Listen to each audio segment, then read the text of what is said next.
Going on, everybody? Welcome to the Awesemo.com NBA Deeper Dive. Another day, another night. We've got to talk about Chris Middleton. Yet this time, no Holiday and no Giannis. So get ready for a bumpy ride, fellas. Glad to have you along for it. I'm Dave Loughran at Laffy_D on Twitter, LOUGHY_D. Joined by Adam Scherer at ShipMyMoney DFS. Going to be a fun one, man. I would imagine writing the deeper dive took you for a bunch of wild turns today. Yeah, well, I was smart today. I got it out earlier before news broke, so I got to just go in and quickly update instead of having to write too much. So that was nice. But yeah, it's a little bit smaller slate, I think, than we normally have on Fridays, which is nice. We already got, the huge Milwaukee news, so that's a team that everyone's going to be playing a lot of guys from, but there's some other pretty fun spots too, waiting on news in Indiana, waiting on news in New Orleans, a really fun game between the Wizards and the Warriors, I think. So I think there's a lot to talk about, a lot of different plays you can make in tournaments, to get away from some of the chalkier guys. Yeah, that's right. And well, yesterday was one of those crazy slates, right? You had Chris Boucher pop off for 70, just a phenomenal performance. We talked about him a lot on the show. We also talked a lot about Holiday. I liked Drew Holiday a lot. It was hard not to like Chris Middleton. And no matter how often I'm talking to Josh and saying, you can't say he's better than Jimmy Butler. None of that matters when you're looking at a DFS spot when arguably the best DFS player in the world, the best fantasy basketball player in the world is out in Giannis Antetokounmpo, the best per minute guy, everything he does. When he's out, you have to make those decisions. And the truth is, we'll get to that game, but Adam, he still took like 27 shots. So if you're looking at production and efficiency, awful. If you're looking at volume, you got more than enough volume from Chris Middleton. He just did absolutely nothing with any of it. Yeah, and I think as a broader point, that's really all that you can look at. Like when you're trying to analyze your decisions from the night before, you can't look and say, you can't just say, oh, this guy played terrible, I was wrong, or, I should have chosen this other player or whatever. Like the opportunities are what matter. And, obviously any DFS slate, you're dealing with a 1-game sample size. So you're going to have poor shooting nights. It's a bigger issue if you're trying to analyze your play and see where you made poor decisions. It's a bigger issue if you completely miss on someone because you think he's going to get a bunch of usage and he shoots 5 times. That's a bigger problem than him just not making shots. Yep. Well, there's no better time to jump into it than right now. But first, hit that thumbs up and subscribe to the channel. What do we got here? We got 52 likes. We got about 400 people watching. That should jump up quite a bit. And subscribers, we got 53,500 subs. And we can at least get to 54,000 in the next 5 minutes, right? No, in all seriousness, though, if you haven't done so yet, hit that thumbs up. All we're doing here is trying to put out the best free content we can. We're trying to fight back against the YouTube algorithm and prove that, we got something to do here. We got something to say, and hopefully you guys enjoy it. But yeah, subscribe to the channel if you haven't done so yet, so you always know when new stuff is going to drop. And more importantly, hit that notification bell as well. You ready to dive into this? Yeah, let's go. Oh, and yes, Keelan, RIP to DMX. It didn't hit me as hard today because you just kind of knew that he's not coming out of, he was a vegetable, right? He's not coming out of that, but so many inaccurate rumors and pieces of news that came out surrounding his status over the last week. It's like you were expecting it to happen, but I can't tell you how many times they removed pieces and I bid on them and was wrong. And then it's crazy. Yeah. A lot of just unsubstantiated reporting was, obviously pretty unfortunate. But we grew up on him, listening to them and, driving through the suburbs with 2 12-inch JBL subwoofers in the back of my Honda Prelude. That's how it was. All right, Indy and Orlando. Let's start it off with the Pacers here. We're still waiting on news, and this is another significant one. So if we get it, you guys will be the first to know about it. And if we don't get it, stick around for Live Before Lock because they'll get it and they'll relay that information to you. Miles Turner is out. Domantas Sabonis, Malcolm Brogdon are questionable. The Pacers are still 5-point favorites against a dreadful Orlando team, 222.5 total. So let's start first with the news that we have and work our way down to the news that's pending. No Miles Turner today, which means you take a peek at the center position and you have Goga Bitadze, who played 25 minutes last game with Turner out and had a solid game, 14, 3 and 5 with a couple of stocks, 30 DraftKings points. Do you go back to him tonight? If Sabonis plays, how much impact does that have on Bitadze's status too? So my expectation is that if Sabonis plays, he starts at center and Batadze comes off the bench, which would obviously make him a lot riskier. You could get Sabonis and Batadze starting alongside each other, in which case it makes Batadze look much better and project as a good value. He's a productive fantasy option. It's just a matter of minutes. And like you said, he played 25 minutes last game without Turner and without Sabonis. I'd feel pretty comfortable expecting at least that many minutes from him again tonight, and he would look like a good value if Sabonis is out. But if Sabonis is in, it really depends on the starting lineup for me. Okay. So then do you have Sabonis? I'm assuming you have him in right now. Yeah, I have all the questionable guys in for now, especially, in this game, with it being the first game of the night. I don't think you have to worry too much about guessing. Do you look to somebody like Sabonis if he's active today, assuming he's not limited against a really bad Orlando team? I mean, the Sabonis news is pretty huge here, just given the overall matchup, but he's down to 8,700 on DraftKings. That's down $700 or $600 from the last time he played. He was 93. So I know on a 9-game slate, you're going to have a lot of high-end options. You have Embiid against the Pels, Jokic against the Spurs, Towns against Boston, Westbrook against Golden State. And those are just the guys above 10K. Then you get into the 9K range and a bunch in that 8K range as well. So where does he fit into the equation for you at 8,700 on DraftKings if he's active? Yeah, I mean, I think he looks like a really good play if he is active because he benefits when he plays center. So assuming that he were to start at center this year, he's averaged 1.21 DraftKings points per minute when he's played alongside Miles Turner. He's played 622 minutes at center without Turner or Batadze on the floor, 1.36 DraftKings points per minute. So you get a nice bump there. Like you said, the salaries come down a little bit. The only thing that would kind of keep his ownership in check for me is that, for one, the power forward position is pretty deep. And for two, obviously you have the Milwaukee news. We have, potentially news in New Orleans. Like there's a lot of options, but I do think Sabonis would look very good. And I do think that he produces at a higher rate here than we normally see. What about the remaining pieces of the Pacers today, Brogdon and your wings that we haven't touched on yet? Yeah, so I mean, Brogdon, if he's in, I think looks like a pretty decent value. He's not very expensive, and the matchup is pretty good. If he's out, you can go right back to TJ McConnell. He's a little bit more expensive than he was last game, but still affordable.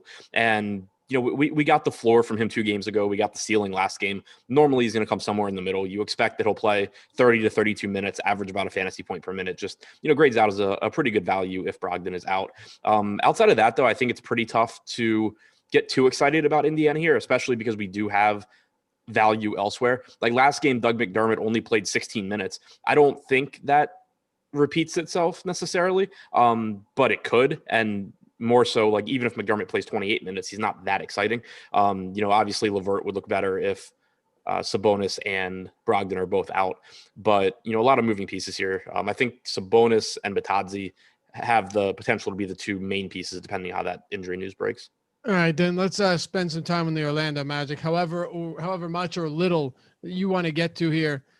When you're talking about news for the Magic, you have a couple pieces down at the bottom, nothing really at the back of the bench, nothing necessary. And Otto Porter remains out for a stretch of games now. Aside from that, all of your usual suspects who have been getting minutes on a team that shipped everybody off at the trade deadline, went into full rebuild mode in the blink of an eye, should be good today. Wendell Carter Jr. last game was chalky. He only played 23 minutes, though, in that 16 or 15-point loss to the Washington Wizards. Terrence Ross is up there in the low 6K range. Chuma Okeke is up in the high 5K. Carter Williams in similar spot. They're all very closely grouped in terms of price point. Are any of these guys worthwhile at their salaries tonight against the Pacers? There's not a whole lot that stands out here. I think Wendell Carter Jr. is reasonable. Like you said, he only played 23 minutes last game, but he could certainly play, close to 30 minutes here. The one thing to point out is that Khem Birch no longer with Orlando. But if you look at the rotation last game, I don't know that really affects Carter because Mo Bamba played every minute that Carter wasn't on the floor, and Bamba's still here. So I think that there's still a pretty good chance you get something like a 26-22 split in Carter's favor. There's a ton of really good center options tonight. So, it keeps Carter from being a priority. It makes him more of just a secondary, like, last piece in some tournament lineups. But outside of that, I think it's pretty tough. Gary Harris is expected to play tonight as well. So that's another body, another wing being added to Orlando that's going to take some minutes. And you kind of just have all these prices rising because they were shorthanded for so long, and now they're not shorthanded anymore. Okay. So pretty easy one to ignore is what you're saying? Yeah, especially also first game of the slate, island game. There's strategy reasons to kind of avoid that game too. Okay. Yeah, and I just pulled our ownership up. the most recent update we had was 2 minutes ago. Wendell Carter Jr. getting a little bit of attention on DraftKings. You're talking low double digits, which, is more than you could save for some other players. But this team in general, aggregate ownership is pretty low on the Orlando Magic today. Just pulling up FanDuel to see if we can get anything before we move on to the next team, because I don't want to leave you guys with questions. Orlando on FanDuel, Cole Anthony at like 4,700, a tiny bit, but that's it. So pretty easy team to ignore for the most part. Let's talk about Minnesota and Boston then. The Timberwolves are 8.5-point dogs, 227.5 total. They've been playing a little bit better lately because Towns has been healthy and Anthony Edwards has looked solid. They're at least not getting smoked every time they play. You can go back and look at the games that they've recently played and then go back before Towns. They were just getting slaughtered, like today's Oklahoma City Thunder or Orlando Magic. So 8.5 points is a sizable spread, but I wouldn't be shocked against the Boston team that has actually played really poor basketball for long stretches of time this season. I wouldn't be surprised if this game stays close. So what are your thoughts on Karl Anthony Towns as his price continues to rise? I think he's a good play. I think the issue you'll run into is not only is the center position loaded in terms of the number of, I think, good center plays, but Towns is the most expensive of the group. He's more expensive than Jokic. He's more expensive than Embiid on both DraftKings and FanDuel. So I think that'll be a problem as far as prioritizing him. But at the same time, right now he's projected for 4% ownership or just shy of 4% ownership on DraftKings. That's certainly an appealing ownership number, especially as we get more value on the slate and it gets a little bit easier. Like there's a pretty good chance that you get into a position where even though he's more expensive than Jokic and he's more expensive than Embiid, in terms of what you can get into your lineup, it ends up not really making a difference, those few $100s. And if that ends up being the case, and you're not really sacrificing anything, it does start to become appealing in tournaments to roster him over those guys, even though he's not as good a fantasy producer. 1.46 DraftKings points per minute for Towns. You're talking about 1.6 or so for Jokic and for Embiid. So he is, I think, the worst option of the three. But talking about a one-game sample and someone that is as good as Towns and plays as many minutes as Towns, he still very easily can be the highest scorer tonight.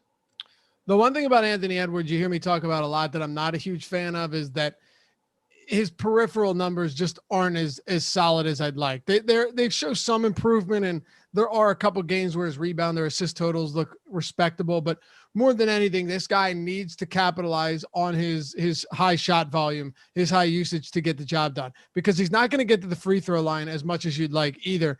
His price continues to come up as well. He's up to $7,700 on DraftKings. So if you want to play Anthony Edwards, you're paying a premium for him there. 75 on FanDuel is a little bit less restrictive, but can we get to Edwards or anybody else from Minnesota? Yeah, I don't see much else from Minnesota here. I mean, Edwards obviously comes with a high ceiling, but he's priced up a bit, and there's just a lot of options in that price range tonight, I think. So Towns, I think, is the number one guy for me from Minnesota. I voiced my concerns that I have with him, but I think he looks better than anything else here. All right, so that's it for Minnesota then? Yeah. All right, so let's go to Boston. Like I said, this team, just an insane amount of holes, but it doesn't really matter all that much from a DFS perspective. They've got a good matchup against a bad defensive team in the Minnesota Timberwolves.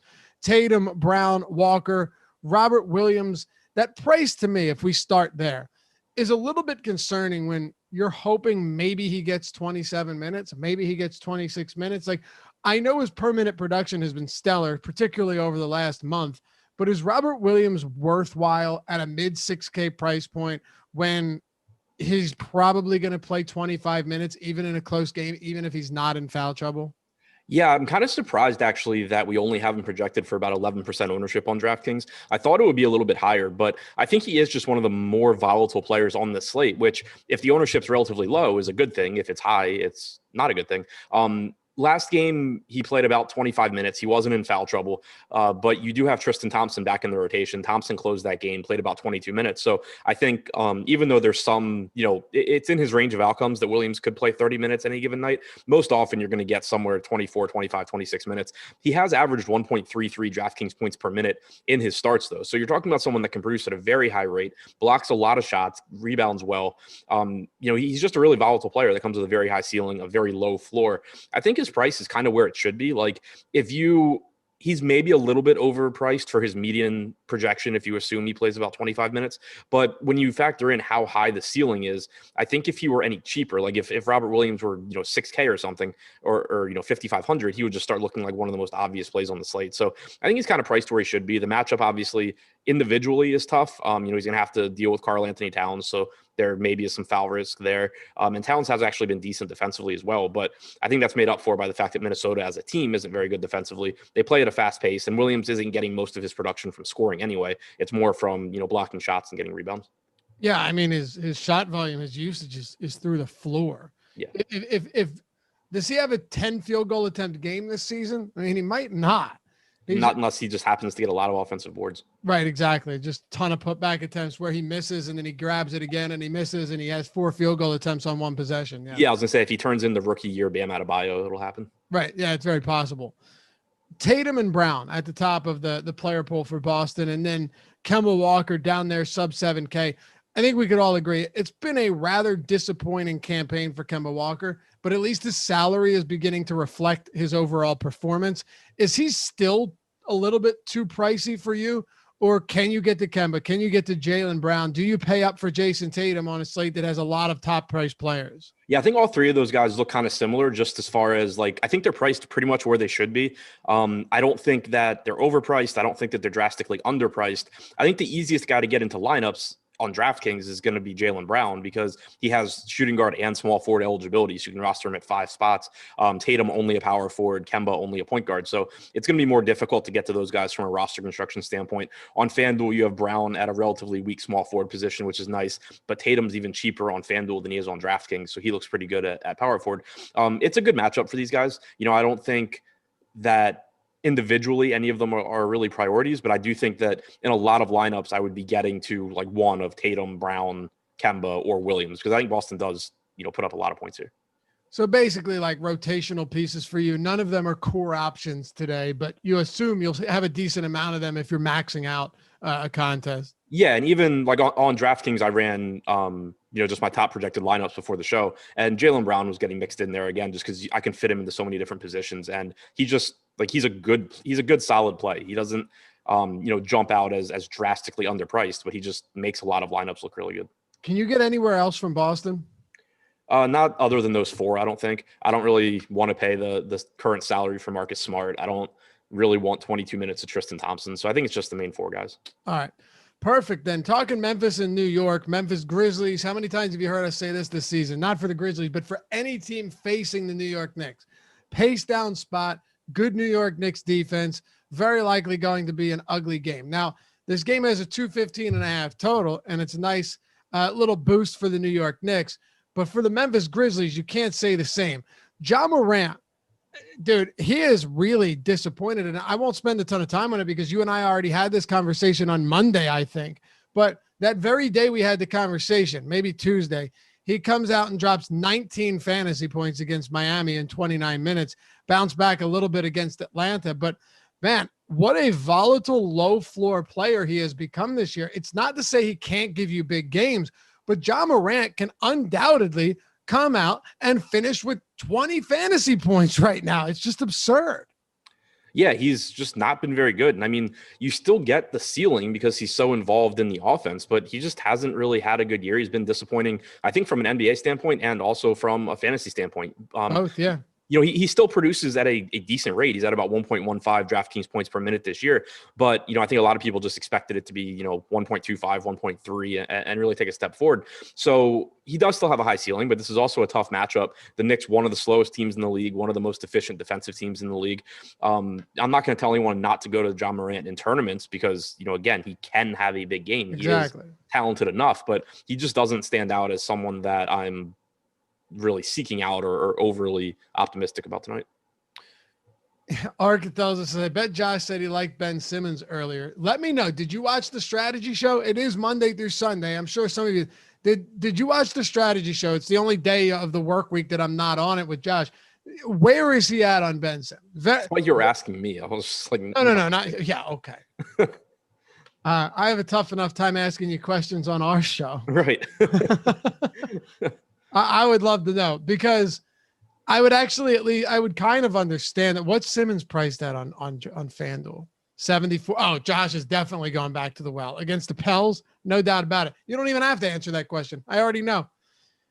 Memphis, though, aside from John Morant, you have someone in Jonas Valanciunas. Man, I've loved Joe Val since his Toronto days, just wanting him to break free of those chains and get a full, 35 minutes a night at him, maybe even 32 I'd be happy with. You just don't get it from him. It's so inconsistent, but whenever he does get those additional minutes, he smashes. It's just so tough to predict when the minutes are going to be there. Yeah, exactly. He's kind of similar to Robert Williams in that he produces at a higher per minute rate than most guys priced around him. He's, they both produce 1.3 to 1.35 DraftKings points per minute. It's just the playing time. On average, you're getting about 28 minutes from Valanciunas, but there's games where he plays 31, 32. And in those games, he pretty often is a nice piece in tournaments and can help you take some down. The problem is just that, there's so many good centers tonight. And also that there's potentially some good, there are good cheap centers. There's potentially even more, waiting on Clint Capella news, for example, waiting on Sabonis news. So I think it might be difficult to get to Valanciunas. Like you have the three really good centers at the top, plus you have Vooch. You have a ton of value centers. I think it's just a really tough spot to get to roster construction wise. But, if you get there, he's fine in tournaments. Okay. And yes, confirmed. A bunch of people saying Josh is still all over Ben Simmons today. Eventually he's going to get it right. You know what I mean? Eventually that ball will bounce into his court and the right thing will happen. Thank you, Kelly Sullivan, for the super chat. Hail to the football team. And then or he, I don't know. It's a he or a she. I'm going to go he. I don't know. Kelly goes both ways. What do you think, Adam? He or a she? Kelly Sullivan. I'll go with he. We'll go with the he. And then he says something about James Watts, but I'd like to forget about James Watts. But thank you for the super chat. James Watts was from yesterday. I'm sure you remember. Yes, I remember. Anything else from the Grizz? Yeah, Kyle Anderson. So Brandon Clark was doubtful early in the day. Now he's questionable. It might not seem like that's a big deal, but it does have an impact on Kyle Anderson because Anderson plays a few more minutes when Clark is out, and all of his minutes come at the 4 where he's more productive. He's up to 6,900 on FanDuel, so not really getting to him there, I don't think. But on DraftKings at 5,900, if Brandon Clark is out, Kyle Anderson, I think, has some value. All right. Let's go to the other side then, because we have the New York Knicks, Julius Randle, coming off another 50 fantasy point game. Just big numbers from him night in and night out. He's played really well. Is this matchup against Memphis, and pretty much the same thing I'm going to ask you about a lot of these top tier players, Julius Randle being one of them, flirting with that 10K price point at 9,900 on DraftKings at least. Is there enough room in your life to get to Julius Randle tonight? I think it's really difficult. Okay. Obviously he's got a really high ceiling, but the reason that I think it's so difficult is that if you're looking to pay up at power forward for a guy that has for guys that have a high ceiling, you have Jason Tatum, you potentially have Sabonis, you have Zion potentially without Brandon Ingram, and Randall's more expensive than all of those guys. So on the one hand, it's always nice in tournaments when you can get Randall at low ownership, but because there's so many options, it means that most of those guys are going to be at relatively low ownership, and you can save a little bit of money and still get a really high ceiling. So I think that makes it tough to get to Randall. Another guy where if you build a lineup you like and it has Julius Randle, don't take him out, but it's just not really someone that I'm looking to get to on this particular slate. All right. So if you're not getting to Randle, most of the time I can assume that with a healthy Knicks team, you're probably not getting to much else of the New York Knicks today. Am I accurate in my assessment? Yep. Okay. That's it, right? I mean, there's just outside of like turbo slates, I don't. Right. Really. It's like maybe I'll play some Julius Randle, and if I'm not on Randle, there's nothing else there. And that's kind of just the way it always is. Let's move on to Chicago and Atlanta. Then this one gets a little bit more interesting. The Chicago Bulls and Nikola Vucevic and Zach LaVine came in and routed the Toronto Raptors. Well, 9-point win, but they were up by a ton. They also routed the Pacers game before that. They beat Brooklyn by 7. The last 3 games that LaVine has played, they've won, and he's coming off a monster 13 assist game. If I had to guess, and I didn't do my research, I apologize. That's got to be a career high number for Zach LaVine, right? Like if you were guessing, would you guess that he's got a game with more than 13 assists? I would guess no. You would guess no. Did you just stat muse it? I would also be wrong.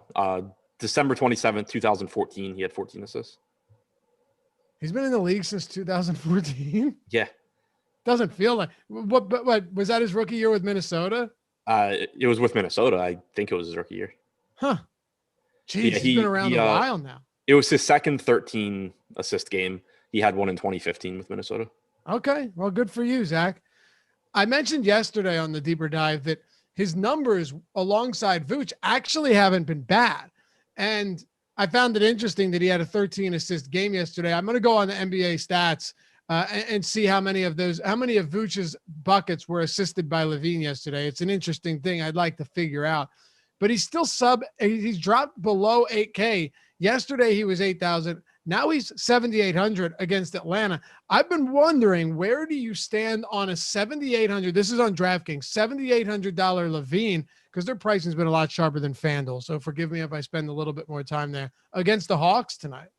Yeah, and he's 7,500 on FanDuel, so cheap. Yeah, well, that's what I'm saying. It feels like everyone is. Yeah, everybody's if they're in play on DraftKings, they're probably in play on FanDuel. Yeah, but yeah, I mean, I think LaVine is just underpriced here because it's kind of like his salary came down because, for one, he wasn't really playing well for a stretch. But for two, it was like there's an expectation that his fantasy production is going to really drop off with Vucevic there, and that just hasn't been the case. His per minute production has been down in the games he's played with Vooch. He's averaged 1.06 DraftKings points per minute in games with Vucevic compared to 1.2 or 1.25 DraftKings points per minute without him. But we're only talking 6 games. And if you look at the rates, his usage rate in the games with Vucevic is about 30%. It's 31% in games without him. So a very small, difference there. Assist percentage is almost identical. Rebounding percentage, almost identical. The big difference is that he's shooting like 25% from 3 and his field goal percentage has come down as well. So it's just poor shooting. The opportunities are there. And anytime that someone's salary is dropping because they're playing poorly, but the opportunities haven't changed from when they were a lot more expensive, that's a really good spot to go to. And so, again, there's a ton of good plays on the slate, but I do think Zach LaVine's a very good one. We know the ceiling is really high. Atlanta doesn't play at a fast pace, but they have dropped off a bit defensively. They were playing really well when Nate McMillan first took over. They have dropped off a bit. So I do think LaVine's just underpriced here. I don't know why I find this so funny, but God in chat is calling Brooke Lopez Bricks Lopez. And it just has a really nice ring to it. We'll get to that game. Don't worry. The Bulls have obviously leaned on Zach LaVine a lot lately, and Nikola Vucevic, since making his debut, has played quite well. He hasn't really lost a step since he came over from Orlando. Why would he? And he's actually been able to cohabitate pretty nicely, or coexist, I should say, with LaVine. But his price is north of 9K. So we're only through a few games, and I've already asked you, how do you like this guy at 9,000? How do you like this guy at 8,700? What about him at 9,500? Nikola Vucevic is another one of those guys in that same price range. There's so many of them today. How do we prioritize this? Yeah, so there's a couple of things that make it difficult, I think, to get to Vucevic, even though he has played well. His rates are similar. His production's been similar to what he was doing in Orlando. The big thing, though, is that his playing time's been down with the Bulls. Excluding the game where Daniel Tice was out, you're typically getting 31, 32 minutes from Vooch. And that's a pretty big deal, especially on a slate like this, where you're comparing him to guys at the top end like Jokic, Towns, and Embiid. Jokic and Towns both playing huge minutes, Embiid probably playing 32 or 33 and producing at a higher rate than Vooch. So I think their presence makes it really difficult on FanDuel, especially. Like Jokic and Embiid are only a few $100s more expensive than Vooch on FanDuel. On DraftKings, there is a bigger gap, but all the value at center is going to make it really difficult to get there as well. So, he does have a high ceiling. He does produce at a high rate, but he's just another one of these guys where I'm obviously not upset if Vooch is in my lineup, but I'm also just having trouble seeing how he really ends up in a lot of them. Yeah, I'm the same way here, and kind of the rest of the Chicago Bulls aren't going to jump off the page at you as fantastic options. LaVine getting around 13% ownership. You can go to awesemo.com, check all of that out. If you would like, a bunch of times we'll put free content out so you can see it as well. I believe our ownership for baseball is actually free today. Yeah, our MLB ownership is free today. NBA player rankings, NHL player rankings, and MMA ownership projections are free as well. So we got something for you for all of those sports if you want to check it out and you're not yet a premium sub. I'll tell you how you can become a premium sub in a couple minutes and how you can do it on the cheap. Maybe even how you can do it for free. So stick around for that. Most of you guys already know, but why not hear it again? And why not hear it for the first time if you're new? Do you agree there's not a ton for Chicago outside of Levine? I want to mention Kobe White on DraftKings at 4,300. He's playing about 26 minutes off the bench. It's the kind of guy where like he's not going to show up in optimal type lineups because there is guard value. But in tournaments, if you get to some Kobe White, especially if it's a lineup where like you can't get to Levine, I do think that's a pretty interesting spot because he's only averaged about 0.82 DraftKings points per minute since Vooch came over. But we know that Kobe White can get hot and just pile on points. So at that price point, I think basically on DraftKings, he's at a price point where if you were to just roster $4,300 Kobe White every slate, he's going to be really helpful sooner rather than later. Then Atlanta with Clint Capella questionable, dealing with that Achilles. That's one of those things that can nag you for a while. And Danilo Gallinari also questionable, dealing with that ankle. John Collins remaining sidelined, DeAndre Hunter remaining out, no Cam Reddish. So they've got a bunch of their bigger name players already out for a while or potentially sidelined again tonight. If Capella sits, how do we approach the center position after seeing Onyeka Okongwu go off for 33.75 DraftKings points in 32 minutes? So it wasn't, to me, the fact that he had a points, rebound, double-double, or the fact that he had a decent game overall. For me last time out, Adam, the big factor was that he played 32 minutes against the Grizzlies. That's what I care about. Yeah, the minutes looked great. He played garbage time, but I think he was going to play regardless. Like if that game was close, he was going to close, I think. And if the game was not close, he was going to close. He played about 16 first half minutes as well. If Capella's out, and Gallinari's out, I think Okongwu looks good. 4K, you're probably getting 30 minutes from him. If Gallinari's in, I think it becomes a little bit riskier because potentially you could go small, but I still think more often than not, you'd be getting around 30 minutes from Okongwu, which would just make him look like a very good value here. I would think so as well. Would he be your top value option on the slate? Probably. I mean, there's a lot, but yeah, probably. Okay. Yeah, I'm only asking because he's seen his price come up a little bit, right? Last game you would have paid $3,100 for him, basically bottom barrel, minimum salary. Now it's $4,000, but that's not significant enough if he's going to give us 30 plus minutes to step away from that. And then he's $4,700 center eligible only, of course, on Fanduel. So something worth paying attention to. What if Capella does play? Yeah. So one other thing to mention, if Capella doesn't play, I rostered Nathan Knight last game. He was popular. He only played 19 minutes, and 4 of that was in garbage time. They used him solely as the backup to Okongwu, and so if you're expecting Okongwu to play 30 minutes again, Nathan Knight doesn't look very good. The one interesting thought though is obviously Okongwu would be very, very, very popular if Capella's out. Nathan Knight's very negatively correlated with him. If Okongwu gets in foul trouble or plays poorly or whatever, Nathan Knight's getting more minutes. So that is a leverage spot you could look to in tournaments. If Capella's in, I think it's tough to get there. Like he's obviously a very good fantasy producer. He produces at a similar rate to guys like Valanciunas and Robert Williams, but he's also more expensive. If I'm paying up at center, ideally I would like to get up to one of the 3 main guys in that build. So I think it's going to be tough to get there. And obviously it would take Okongwu off the board. Yeah, I think so too. I would imagine some people might be looking at yesterday and saying, my God, look what these centers are doing to the Chicago Bulls front court too, though. And I'm not a big DVP guy at all. I mean, I don't think you've heard me say it once all season long, but I was just curious, like, how do centers do against the Chicago Bulls? And at least at the center position from a DVP standpoint. Yeah, you like that? At least at the center position with a DVP standpoint, I can say, well, I'm not really worried about all of the external factors that you get with being guarded by this or that. A lot of times you can at least get a somewhat better reading at the center position. And the Bulls are allowing more points to the position than any team not named the Minnesota Timberwolves. So I do think it's a good matchup, and on a number of levels. You don't even need those stats. Just look at who's in the front court. Look at the size disadvantages you get in so many spots. You're going to like bigs against them, but that is a very pricey salary for Clint Capella. Is Trae Young viable with Capella out? Do you like him more with him in? Does that make a huge difference to you?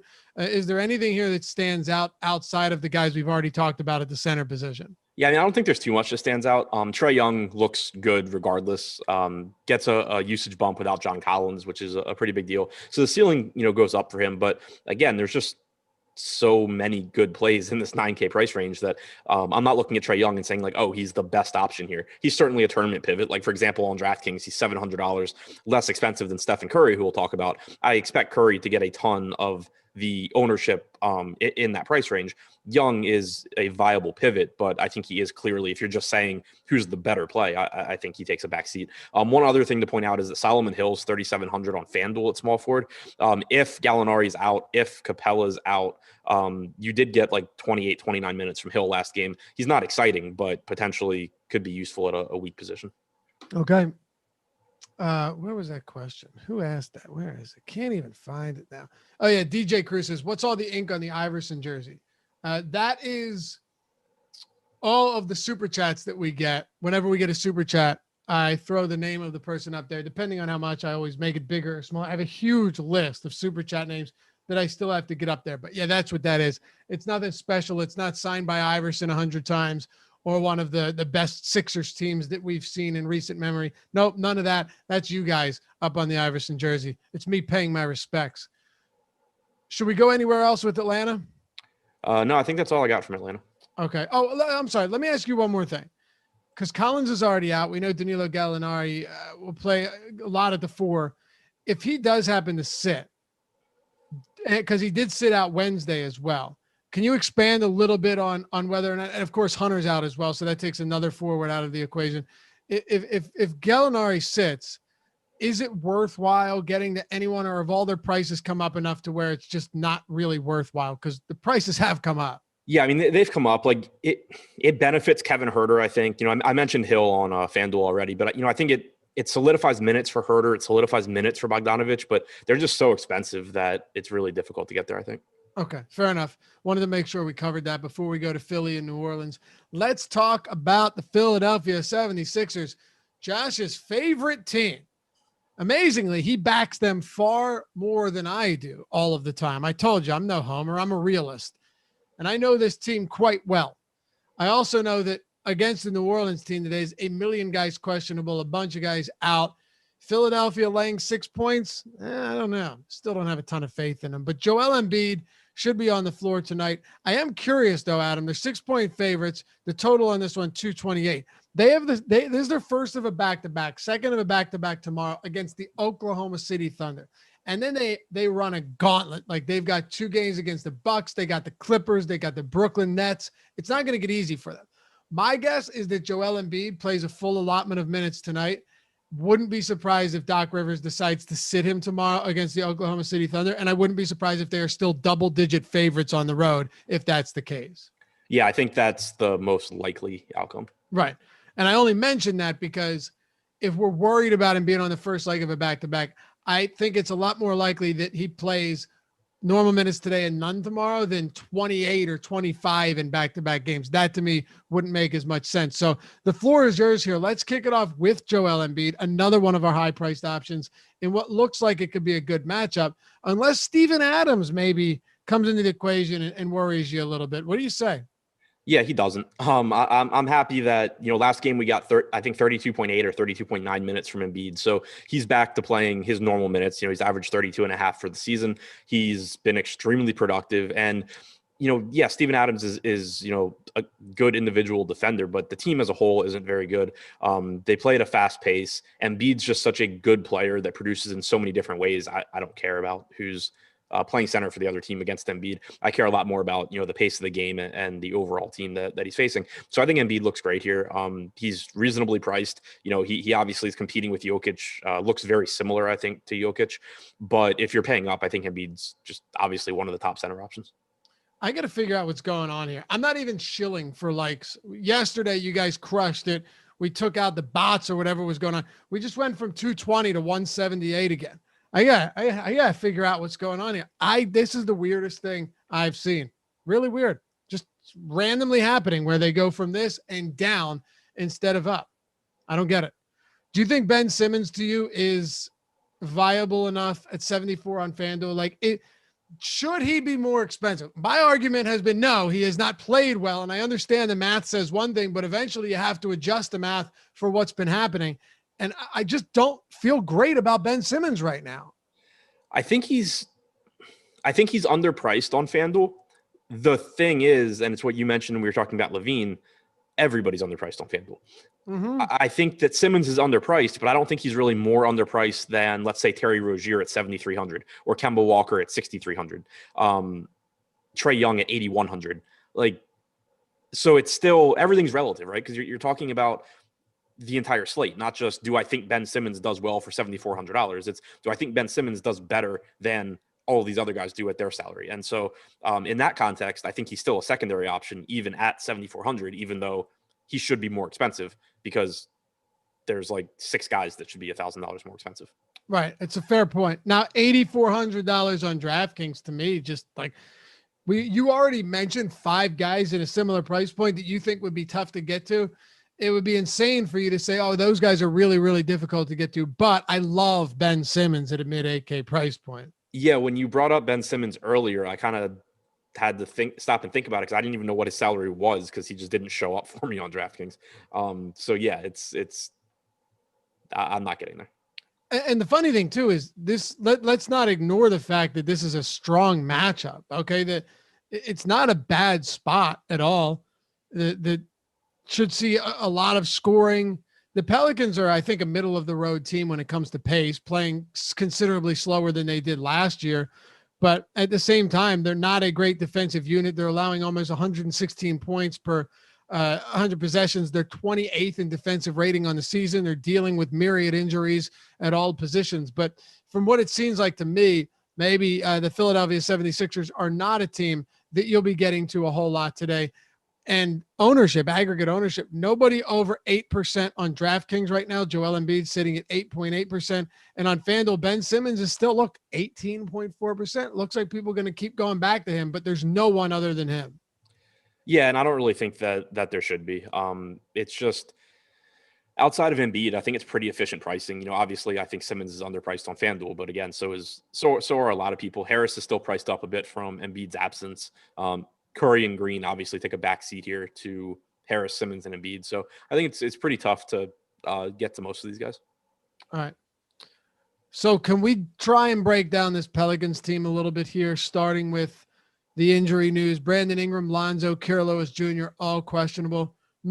Normally, I wouldn't even mention Lewis, but you have to because if Lonzo's out and he's out, you're already without Josh Hart and Nickeil Alexander-Walker. So where do you start here would be the easiest question. Where are you starting with the Pelicans? Are you watching injury news right now that's coming through?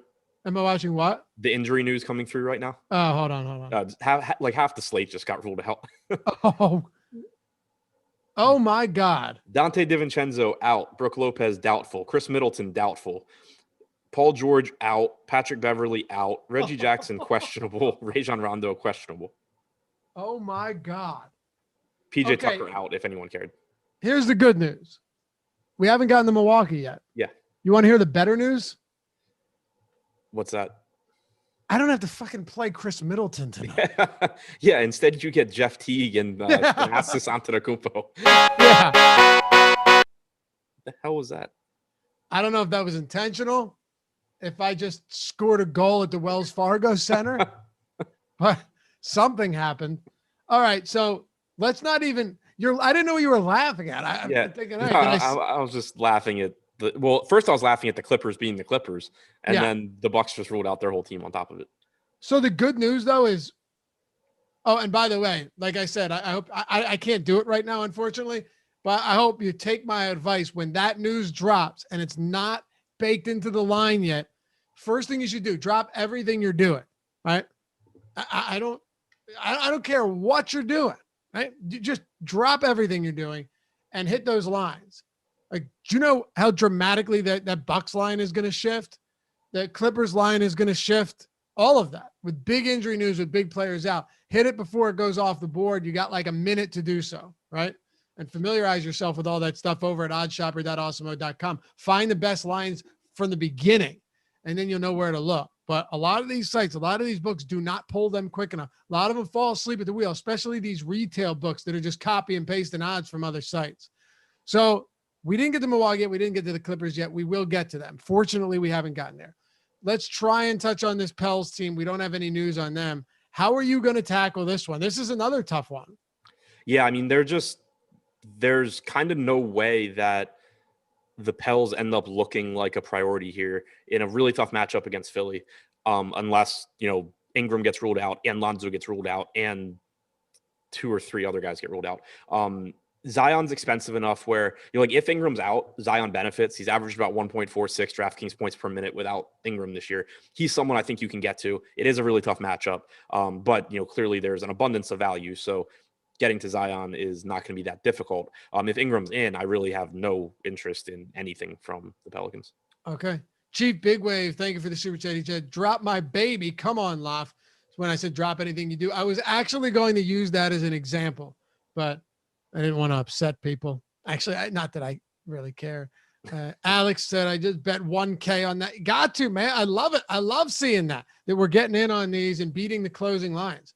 It's not always going to work. You're not always going to win them, but over time, Adam, just the ROI over time, beating closing lines by that many points, you will be profitable if on those specific bets, no doubt about it. All right.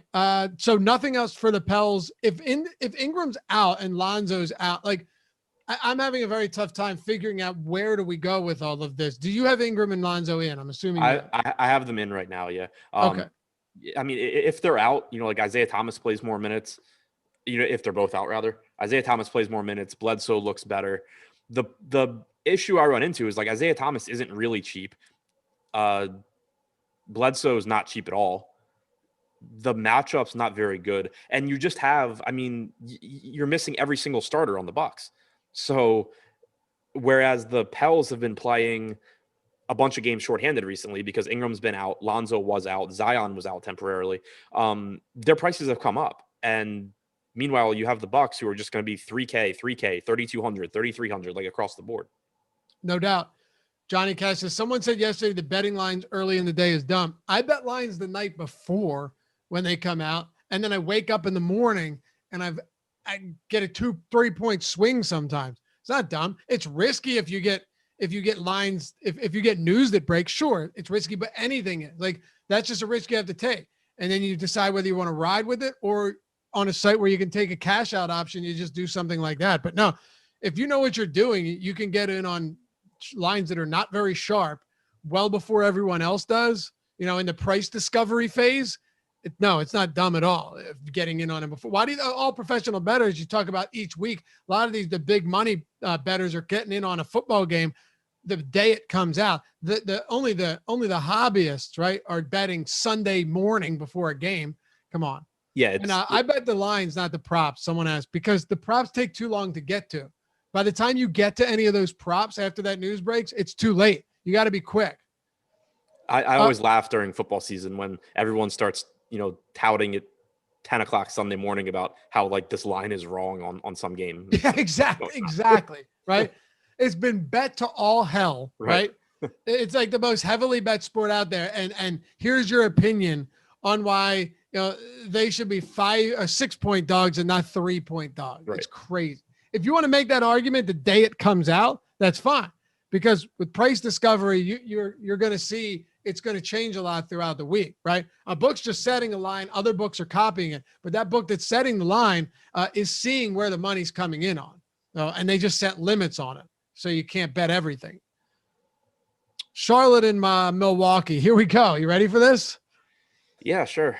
All right. We don't have a line. So honestly, Tyler, you can feel free to just wipe those numbers off. It doesn't even matter to me at this point. Let me see if DraftKings brought it back up. I wish I could have got in on that in time. It's just got to be such a huge swing. There's nothing there, but it was what? It was 4.5, Charlotte 4.5, 221, that's going to change. The Hornets don't have LaMelo or Hayward or Monk though. Been out for a little while now. and we're dealing with all of this news that we will recap in just a moment with Milwaukee. I promise. Adam and I'll give you everything you need to know. So will the Live Before Lock crew. But first, what are you doing with the Hornets? Yeah, so the the You Hornets sound so uninspired right now with all this. It gets better for the Hornets too. I mean, they're already shorthanded. Mhm. They already had several, I think, good plays, but now you don't have Drew Holiday, you don't have Chris Middleton, you don't have Giannis. I mean, it's not the same Bucks defense, obviously. So there was already a lot to like here, and I think it just got better. I mentioned Terry Rozier earlier on FanDuel at $7,300, $1,200 less expensive than he is on DraftKings. Played almost 40 minutes last game. He's averaged over 36 minutes since LaMelo Ball's injury, and now Hayward being out opens up even more. He has a usage rate close to 30% without LaMelo or Hayward on the floor this year. So I think Rozier looks really good. I'm interested to see what the starting lineup is for Charlotte, because last game, Jalen McDaniels, not Jaden, started in place of Biyombo. PJ Washington sliding down the center. You got about 32 minutes from McDaniels. Prior to the Bucks and Clippers news, I thought McDaniels on DraftKings at 3,300 was one of the best point per dollar options if he starts. I still think he's a good one. He's averaged 0.78 DraftKings points per minute in the 289 minutes he's played this year. It's just obviously now he has more competition from the other side of this game. PJ Washington is a better player when he's at center, better fantasy producer when he's at center. If they go with that same starting lineup, he will look better. Cody Zeller played 28 minutes off the bench. Washington played the other 20 at center. So there was no Bismack Biyombo in the rotation. Cody Zeller would be someone you can take a shot at in tournaments. But again, it just becomes a lot more difficult to get there now because there's so much competition amongst the cheap options. So I think Rozier is the highest upside play from Charlotte, which is really, I guess, what matters now because there's so much value. I do think Miles Bridges, PJ Washington, Jalen McDaniels, these guys are all playable, but you're kind of, I think, in a lot of builds going to be looking to minimum salary guys from the other side of this game and then filling it out with just the most raw points you can get. And, I think Rozier could be helpful there. Okay. Now would be a great time to ask you to give us the power, the strength to get through this Bucks team by smashing that thumbs up button, putting us well up over the 500 mark. We got about 192 until we get there. We rely on you to keep doing this and giving us the strength right now to knock out this wild Bucks news and hit on everything with this team that we need to win today. So let's start. PJ Tucker out. Dante DiVincenzo out. Brooke Lopez, doubtful. Or as some would say, Bricks Lopez, doubtful. Chris Middleton, doubtful. Boom. Big news right there. Gene Kim, thank you for the super chat. Says, is it Jordan Nwora season? We'll get to that. But first, what do you think the starting lineup is going to look like for the Bucks? This is a 9:00 game. We're probably not going to know. Yeah, so fortunately, we do kind of have a game to go off of. On March 27th, so not that long ago against the Knicks, the only starter that played was Brooke Lopez. He played 30 minutes. Obviously, that's not going to happen. But the starting lineup in that game was Sam Merrill, Axel Tupon, I think. I'm not sure how to pronounce it, but that guy. The other Antetokounmpo, Jordan Nwora, and Lopez.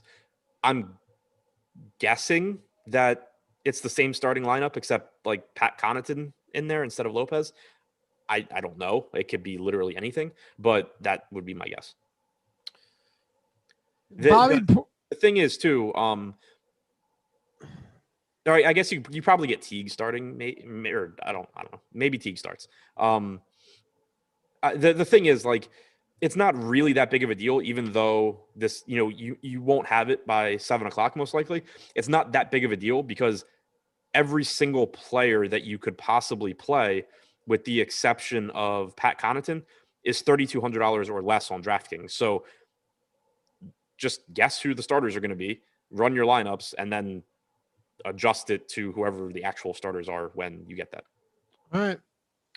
Bobby Portis played a ton of minutes last night. He was I forgot about Portis. Yeah, sorry. Yeah, he was on pace to close that game, played 35. At the end, it just got out of control. He did not play the final minute and a half. So he was honestly about to play close to 37 minutes, or it would have played around 36 and a half minutes. 20 and 14, huge game. You have to love that. Bobby Portis, when given the chances, given the opportunity and the minutes, is going to produce.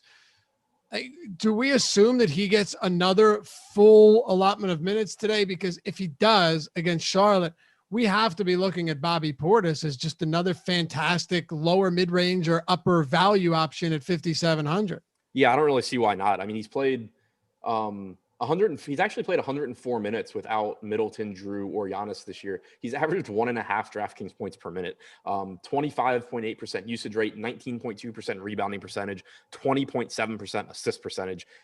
I don't really see any way to get away from him here. And so, yeah, I mean, I kind of had mentally ruled him out when everyone else got ruled out. So I guess the starting lineup, probably something like Teague, maybe like Teague, Connaughton, Nwora,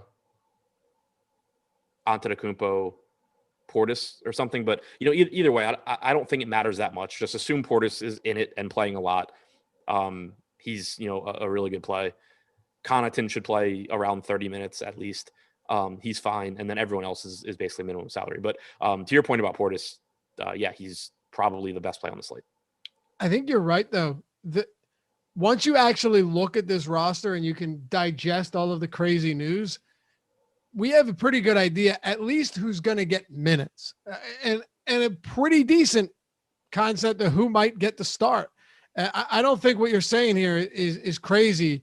The projected starting lineup that you had Budenholzer running out there today. How many minutes do you think guys like Bryn Forbes get? Yeah, so I mean, when they did this against the Knicks, Forbes played 28.8 minutes, Connaughton played 28.9, but Jeff Teague wasn't there yet. So I think Teague is one of the bigger question marks. Like, he's been backing up Drew Holiday. Do they say, okay, like we're starting Jeff Teague and playing Jeff Teague 30 minutes, or do they say Jeff Teague is old, we're going to play him 20 minutes and, just not care about this game at all. We're going to, play these guys that never play. So I think that's one spot where I'm interested in what the starting lineup looks like, because if Teague doesn't start, I think that it's kind of a sign that maybe he's not going to play a ton of minutes. If Forbes doesn't start, I'm assuming you get, like 24, 25 minutes from him.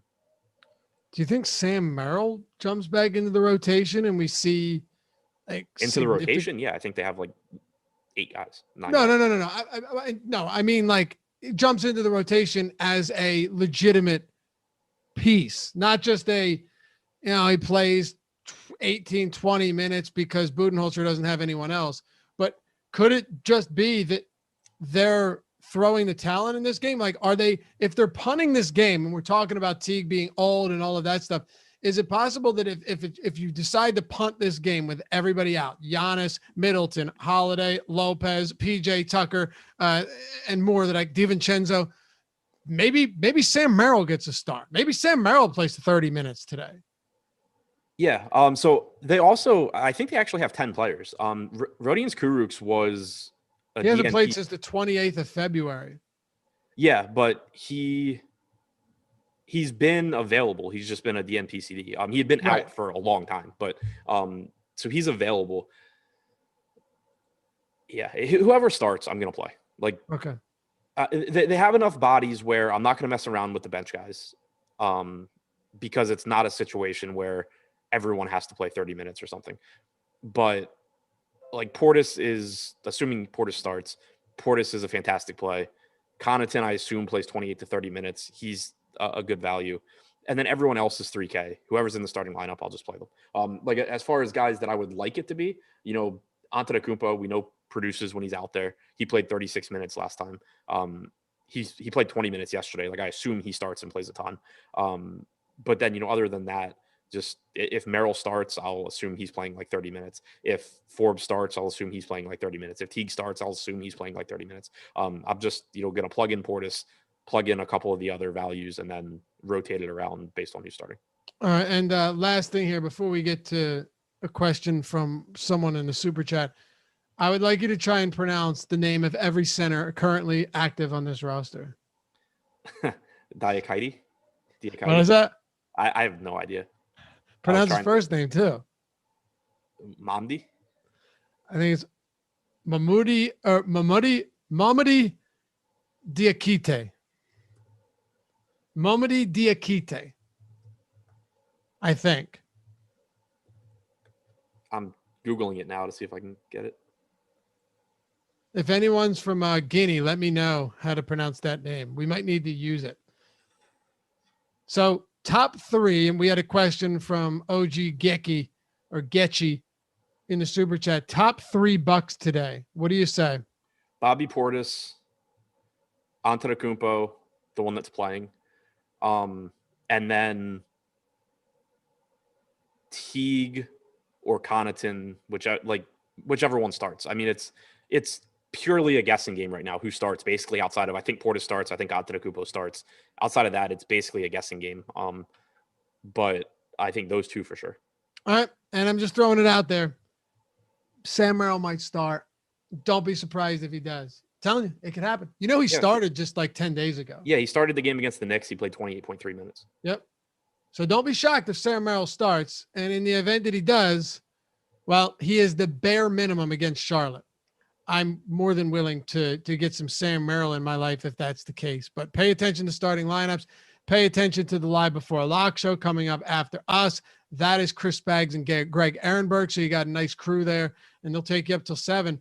San Antonio and Denver. I think we did all we could on Milwaukee right now, right? I mean, yeah. I mean, like it feels and kind of and then like sounds like a cop out, but when the entire team is resting outside of like 2 actual rotation players, there's not anything you're doing other than guessing at what the lineup's going to look like. I think it's just, it's more important to just know who the best fantasy producers are. And it's Portis, it's Antetokounmpo, Sam Merrill's fine, Connaughton's fine. Forbes has somehow still sucked even when all these guys are out. He's played 155 minutes without Middleton, Drew, and Giannis. He's averaged 0.67 DraftKings points per minute. Like, how is that possible? I don't know. I don't know. Brady BJ says, Adam, you suck. Okay. No. He actually said, you guys suck. Thanks, pal. I appreciate that. I'm just glad you're watching. So one other thing too, and I agree with you there. We only have a little bit of time here, but it is just one of those spots where you have to figure out who's on the roster, who's healthy, and maybe too, what position is most valuable to go with value. If you have slates where there's a ton of value opening up and there's a lot of punts and minimum salary guys, figure out which ones have just the most scarcity at the positions where you going cheap there isn't going to hurt you elsewhere, and you're not sacrificing great options at another position just to get a punt in there. Yeah. As far as the best fantasy producers too, Jordan Nwora is a fantasy point per minute guy. Okay. Fair enough. You ready to talk San Antonio and Denver? Yeah. Much less exciting. Yep. This is a good thing. I don't think it's going to take nearly as long to get through this one. The Spurs are mostly healthy outside of a couple guys that I don't even think we need to spend the time talking about. 8.5-point dogs, 220.5 total. And on the Denver side, Jamal Murray is questionable. So let's do this since we spent so much time on Milwaukee. I'll turn it over to you. Feel free to hit on both sides, whatever you want to get to on this one. And then we'll go Washington, Golden State. Yeah. So I have basically nothing to say about San Antonio. They're close enough to fully healthy. I mean, Gorgie Jang is out, but that should just be replaced by Eubanks most likely.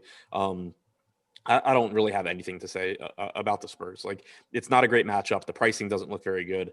I just don't see anything. From the Denver side, we do have Jamal Murray questionable. It's a bump for guys if he's out. Jokic is at 1.68 DraftKings points per minute without Murray on the floor this year. There's more usage to go around for guys like Will Barton, potentially Michael Porter Jr., Aaron Gordon, all these guys. They still just aren't going to stand out as priorities in the context of the slate because we just have so much value and so many really good options elsewhere. Jokic is really the one spot that I'm interested in. Obviously it's going to be very easy to pay up for him. The nice thing, so I think paying up at center is, you mentioned it a minute ago, figuring out where value is and all that. Paying up at center is going to be very easy tonight because you can roster Portis at power forward. You can roster all of those Milwaukee guys at positions other than center. So I think the Milwaukee news actually is good for guys like Jokic because whereas Brook Lopez was going to take up a center spot, now he's not. So there's 2 spots available on DraftKings, 1 on Fanduel, obviously. So Jokic, I think, is going to be even easier to get to here. If Murray's out, Campazzo started last game. He's 3,200 on DraftKings. So that would be another, value option you can get to if you wanted someone that isn't on the Bucks. All right. Johnny Cash in chat says, I guarantee I cash with $0 in 50-50s. $0, Adam. Do you think it is a necessity to have Bucks in your lineup tonight? I think he should try and cash a head-to-head against me as well while he's at it. Yeah, I mean, I don't know how you're playing cash games without the Bucks. Me neither. Just given how dirt cheap they are. Their 3 best players are out. Their 4th best player is out. And then depending on whether what's up? Their 5th best player is out. I was going to say, depending on whether you think he's better than Bobby Portis, their 5th best player is. I'm a Bobby Portis fan, so I'm a Bobby Portis and fantasy fan. Right. Well, that's what I'm talking about. Well, yeah. So arguably their top 5, even maybe not. Their top 5 players are out today.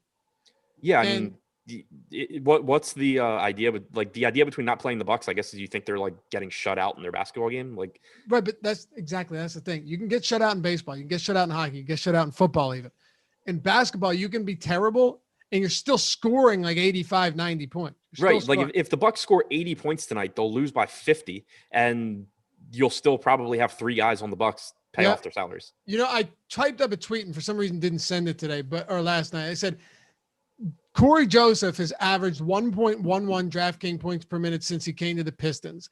A perfect example of a not so great player only needing to be better than the team that he's on in order to have value. Who was that guy? Actually, it was on the Bucks. Who was that guy either last year or the year before? That like he literally nobody knew who he was. He signed a 10-day contract and then played like 46 minutes in like his first game with the Bucks. Do you remember? I know who you're talking about, and I can't remember who it was. I remember Jordan McRae did it in a couple of games late in the season and had just monster numbers.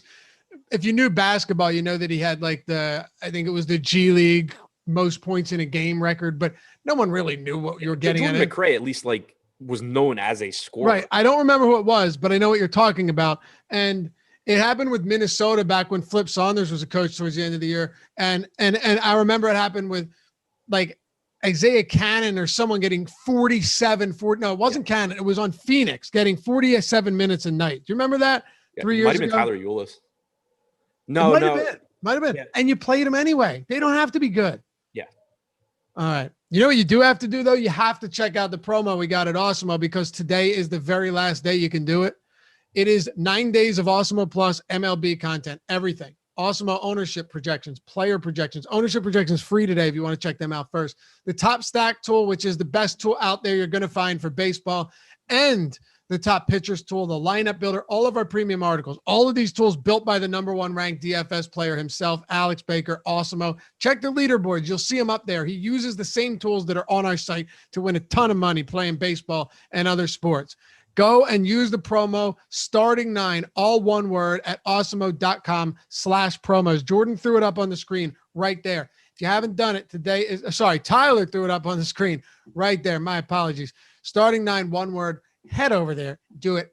All you need is one win where you make a couple bucks and you've paid it off. You have to think of it like that, right? You could be a low volume player and still pay this off with a not great, but semi okay night. And then it's over. You already paid it off. Day 1, day 2, boom. And then you're just cruising from there. Consider it like that. It's an investment. And you're getting the best tools out there. Starting 9, all one word, gets you 9 days of baseball for $9. Or if you want 2 months of you want 2 months of golf, use the promo code Dustin. Get the first month or the second month free after purchasing 1 month. So that's good through the 11th. Washington and Golden State, since we're running late on this Milwaukee news, what are you doing with both sides of this one? I'm just going to let you run so we don't go too late. Wizards 5-point dogs, 239.5 total, easily the highest on the slate. Yeah, massive total here. 2 of the top 3 teams in pace. Neither team very good defensively. Should be a ton of points scored here. Russell Westbrook obviously looks great. Even with Beal back, I mean, his per minute production drops off, but he's still averaging a triple-double in games that Beal has played this year. So he looks really good. That's kind of all that I see from the Wizards side. Bradley Beal on Fanduel is 8,300. I am somewhat concerned about him, though. I mean, he sounds like his hip is still bothering him somewhat. He played 30 minutes last game. I don't know, if he gets back to 35 right out of the gate here. But on Fanduel, you certainly can look to Beal. But Westbrook's the guy I'm prioritizing from Washington. From the Golden State side, it's a lot more interesting. Steph Curry's pretty cheap. He looks like a very, very good option here against a poor Washington defense. Draymond Green, Kelly Oubre, both I think are cheaper than they should be. Maybe they get forced out of roster construction a little bit now that it's just turned into a pure stars and scrub slate. But if you're getting to those guys, I think it's fine. One cheap guy that you can look to that is just going to be lower owned than the Bucks value in tournaments. Kent Bazemore played about 26 minutes last game. if he gets that again here, he's only 3,200 on DraftKings. It's a very, very appealing game. I think Kent Bazemore in tournaments makes a lot of sense. Okay. Is that it from this game? Yeah. I mean, basically anything you get to from the Golden State side, I think Golden State pricing is good. I'm not sure how good it is anymore now that I haven't rerun lineups without, with the Bucks being free. To make it easier on the viewers, do you have any top plays from this game on either side? Stephen Curry, Russell Westbrook, obviously. Okay. Both top plays, one on each side. Yeah. Simple enough. That's a lot easier to digest. Houston and the Clippers. Paul George is out. Did I see Rondo was out too? We got Rondo's questionable. Beverly is out. Jackson is questionable. And Ibaka's still out. And Ibaka's out. Okay. Ibaka's still out. Run with this one, starting with Houston. I really liked the Clippers, by the way, laying 11, even though it was that many points before all of this news, just because Houston is that bad. And they don't have John Wall today either. Yeah. So Houston, I think the piece that's most interesting to me is Kevin Porter Jr. on Fanduel is a $6,400 small forward. Again, he doesn't look as good now as he did earlier in the day because of news, but he does have close to a 30% usage rate and a 30+% assist percentage in the games he's played without Wall and Oladipo and with Wood this year. So getting to some Kevin Porter, I think, is fine. Avery Bradley started last game, played over 30 minutes. Last game Wall was out, rather. He takes a giant step back, though, now that we have all that Bucks value. So I think the Clippers side's the much more interesting side here. Okay. Top options? Kawhi, now that George is out, I mean, he gets a bump in production, and obviously there's plenty of salary available. Terrence Mann is 4,600 on DraftKings. If all these guards are out, he's playing huge minutes. Even if they're in, I think he probably gets enough minutes to be at least somewhat useful. But the Rondo news and the Jackson news does impact Terrence Mann because, I think if they're both in, you're looking potentially to those guys as well. I think you should get a lot of run from Marcus Morris. He looks like a pretty decent value option too. So kind of waiting. We have to wait on a lot of news here. It's not like the Bucks where you can kind of just say, yeah, I'm playing 3 or 4 guys from the Bucks. It doesn't matter. But for the Clippers, I think there does end up being value depending on how this news breaks. All right. Wonderful stuff. As always, we didn't hit our goal. We didn't get to 500. First time all week. That's okay. I forgive you. I'm going to go pour a large glass of Jameson and cry into it as I make lineups and try and figure out what we're doing here. But in case you feel like it, hit that thumbs up. And guys, subscribe to the channel. Only 50% of people that watch these shows on Awesemo are subscribed. So hit that subscribe and the notification bell. And more than anything else, stick around. You got Spags, you got Greg coming up next, live before lock. They got a lot to talk about. Do not go anywhere. Same stream coming up right now. Thanks for hanging out, guys. Have a great weekend. We'll see you back here on Monday.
We are here for the Live Before Lock show, your final hour before lock on DraftKings and Fanduel. And classic Loughran and Adam, they left the house in complete disarray, and now we're going to be the ones who have to clean it all up. But I'm Chris Spags, joined by a man you've probably seen on this channel today. I'm assuming you did a show at some point, Greg, but he's a guy you know and love. He's nerd-ass Greg Ehrenberg. How you doing, Greg? Poorly, to be honest. We've got nobody's playing. I'm still trying to figure out what the rotations are going to be, which, I mean, it's good because it makes for good content on the show, right? We're trying to figure out who's going to play for the Bucks, and it kind of serves the purpose on both ends. Where it's like, I can figure it out in real time. These are the Bucks I'm going to be playing, which is largely to come down to the starting lineup, which I have no clue of what to expect because we've done this before. I'm pretty sure it was me and you together where all the Bucks got ruled out, and then all of a sudden it's like, oh, really? Axel Tupain is starting. That's interesting. So I expect something similar today. Yeah, will it be an Axel Tupain slate? You guys will find out over the course of this hour, and we will find out along with you. So make sure you hit that like button, guys. I know our pal Lofty always likes to set us up with a nice 500 likes, but given the amount of people we have in here, today it feels to me like a day that we all as a community should bond together in the name of A, trying to figure out Milwaukee and whatever they're doing to ruin our lives today, but B, bonding together to get to 1,000 likes on this video link right now, because it would help us out a bunch, makes you feel good about yourself, because you're all chipping in as a team too. It's like Gulliver's Travels where everybody's pinning down the giant. That's what it's like competing on YouTube today. I've had YouTube kill my stream with Peter Overzet today because we got copyright strikes for talking about NFL players doing pro wrestling and running some clips that are short. So I want revenge on YouTube, and I want you to help us get there by hitting that like button now. And of course, we'll give you guys the top 5 owned plays on DraftKings and FanDuel if you get to that 1,000 likes mark at the halfway point of the show. So smash that like button now. Help us out a bunch. And of course, make sure to check out Odd Shopper as well. They are technically the sponsor of the show. They are also an Awesemo property designed to bring more value to everything you're doing in the betting markets. There's a lot of odd shopping that goes on out there, and it's one of the biggest edges that you can find at sports betting to help you find the best value on different lines across all the sports books out there. And there's an even bigger edge on player procs. Go to oddshopper.awesemo.com. It's the only tool out there that's going to compile odds-based comparisons on NBA player props and use that in conjunction with our free NBA player props tool created by Alex Awesemo Baker to make dramatic increases in your ROI. Let's go to oddshopper.awesemo.com. I know Greg enjoys some live betting and some of the betting here, betting the second that any news comes out. Dr. Ben Rasa, excuse me, not putting the respect on his name. Also a man who enjoys the betting markets that are presented on oddshopper.awesemo.com. So make sure you're going over there a day like today. Probably a little bit late to get on that Bucks line, Greg, I'm going to presume, but I feel like that's a bet that you made right away. So on some fashion where you're like, Bucks, big news, I'm betting something. Yeah, I wish I would have, but as I was telling you, I don't even know if our mics were hot at the time, but I had a friend who thought he was being nice by stopping by just to say hello when he had a doctor's appointment in town. I hadn't seen him for a little while, and really one of my best friends from preschool. He was a neighbor growing up, and he came in and he was like, hey, I was in the area. I thought I would stop by. It's like, dude, like I've got money I have to wager right now. I have a show I have to do. So like I was trying to be nice and be like welcoming, but at the same time too, it's like, dude, I've got to figure out like the Bucks rotation. You gotta scram.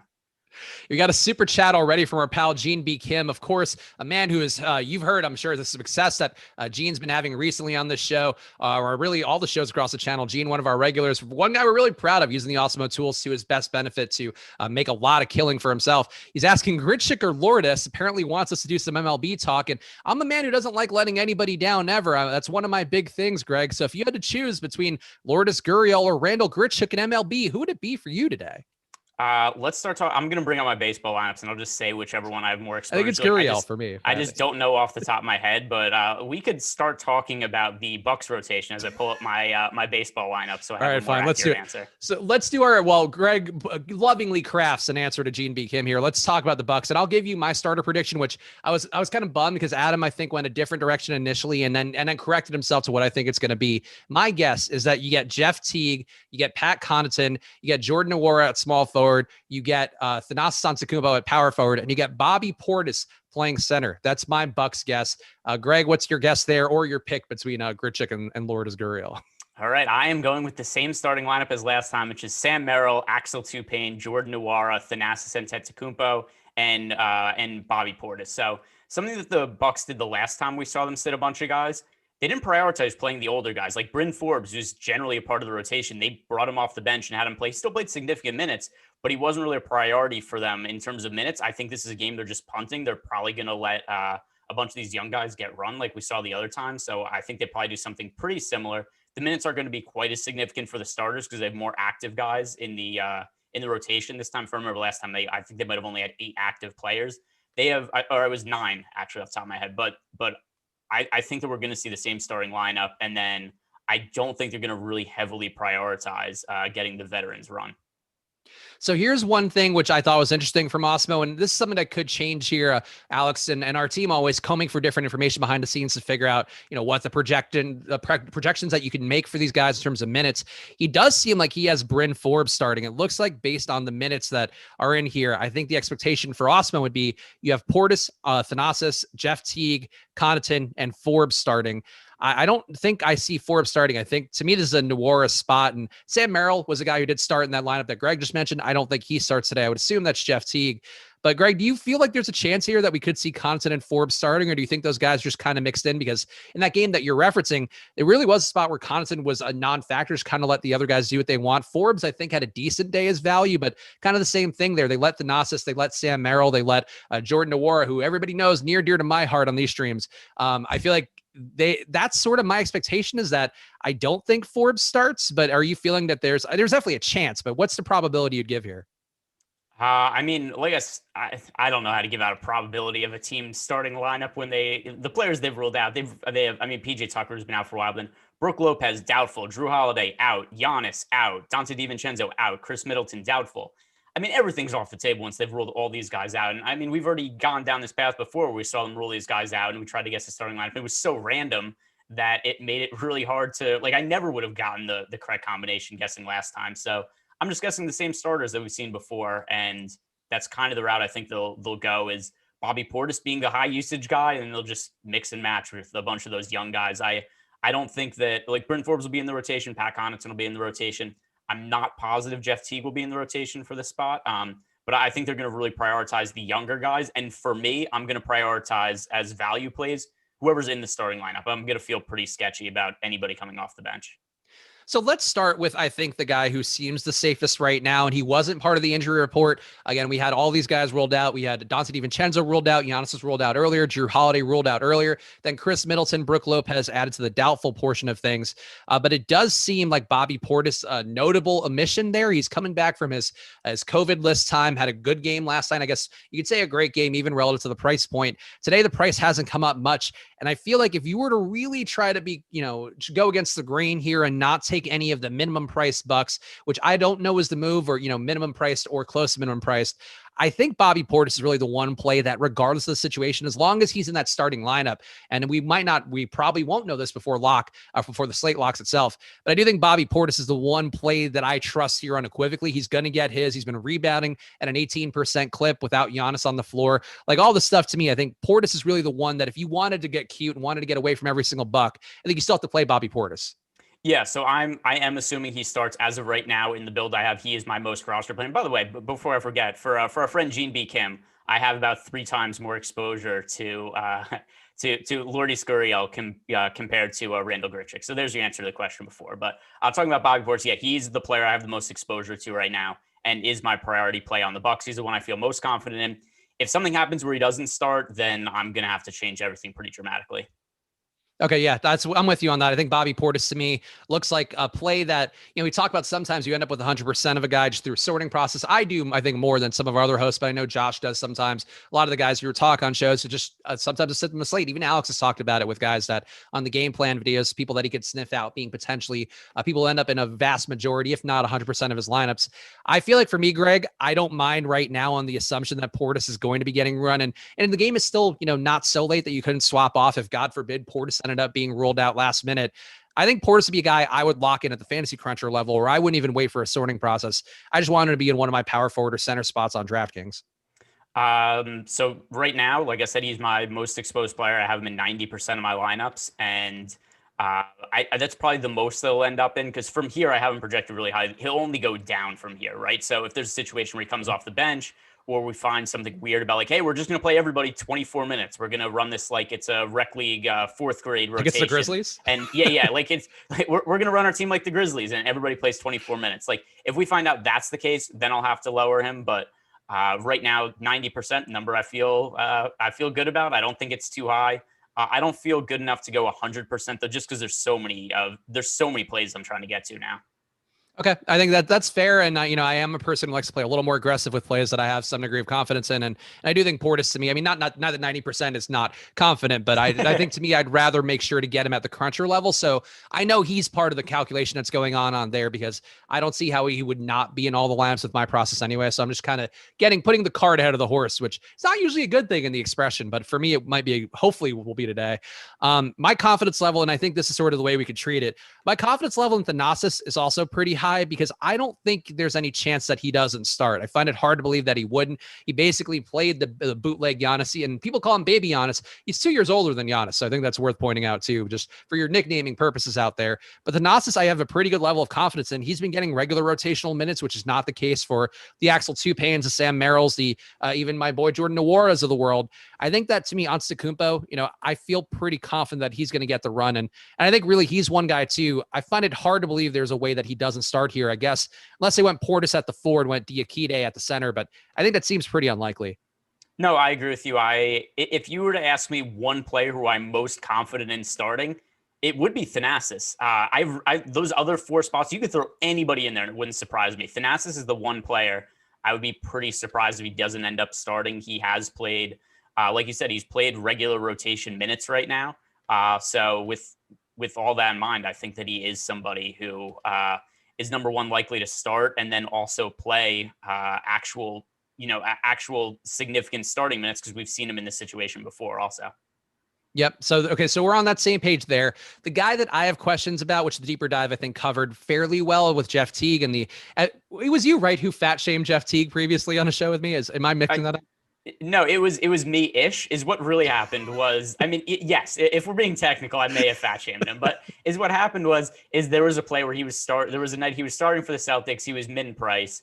And I said that he was only like 3% owned on that slate. And I said, like, hey, I have like 8% Jeff Teague. And chat went nuts. And they're like, no, he's fat. You can't play him. And so I said that, all right, fair enough. If Jeff Teague does not have a good game today, I will say that he's fat for the rest of his NBA career. And he didn't have a good game that day. So I'm committed to it now. I made a promise. I'm not gonna back down. And yeah, Jeff Teague is fat. There's no way around it.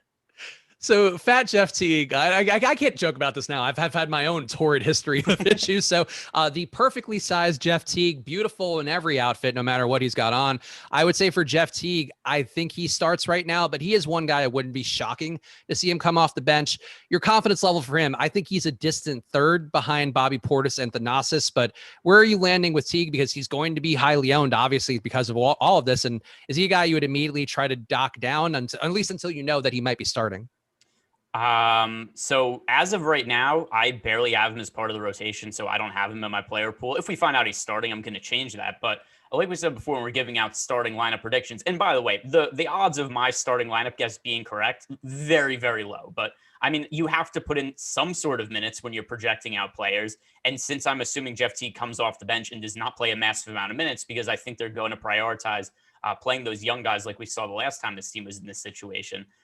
That has me only giving Jeff Teague, let's see, how many minutes did I give him? It was somewhere in the neighborhood of 20, and that just didn't make him a good value play relative to the other options on the slate. Obviously, if he ends up starting, I'll have to bump that up significantly. Then I'll probably be giving Jeff Teague somewhere in the neighborhood of 28 minutes, and then he becomes a really good value play with all the usage in the world up for grabs. But I don't think that's going to be the case.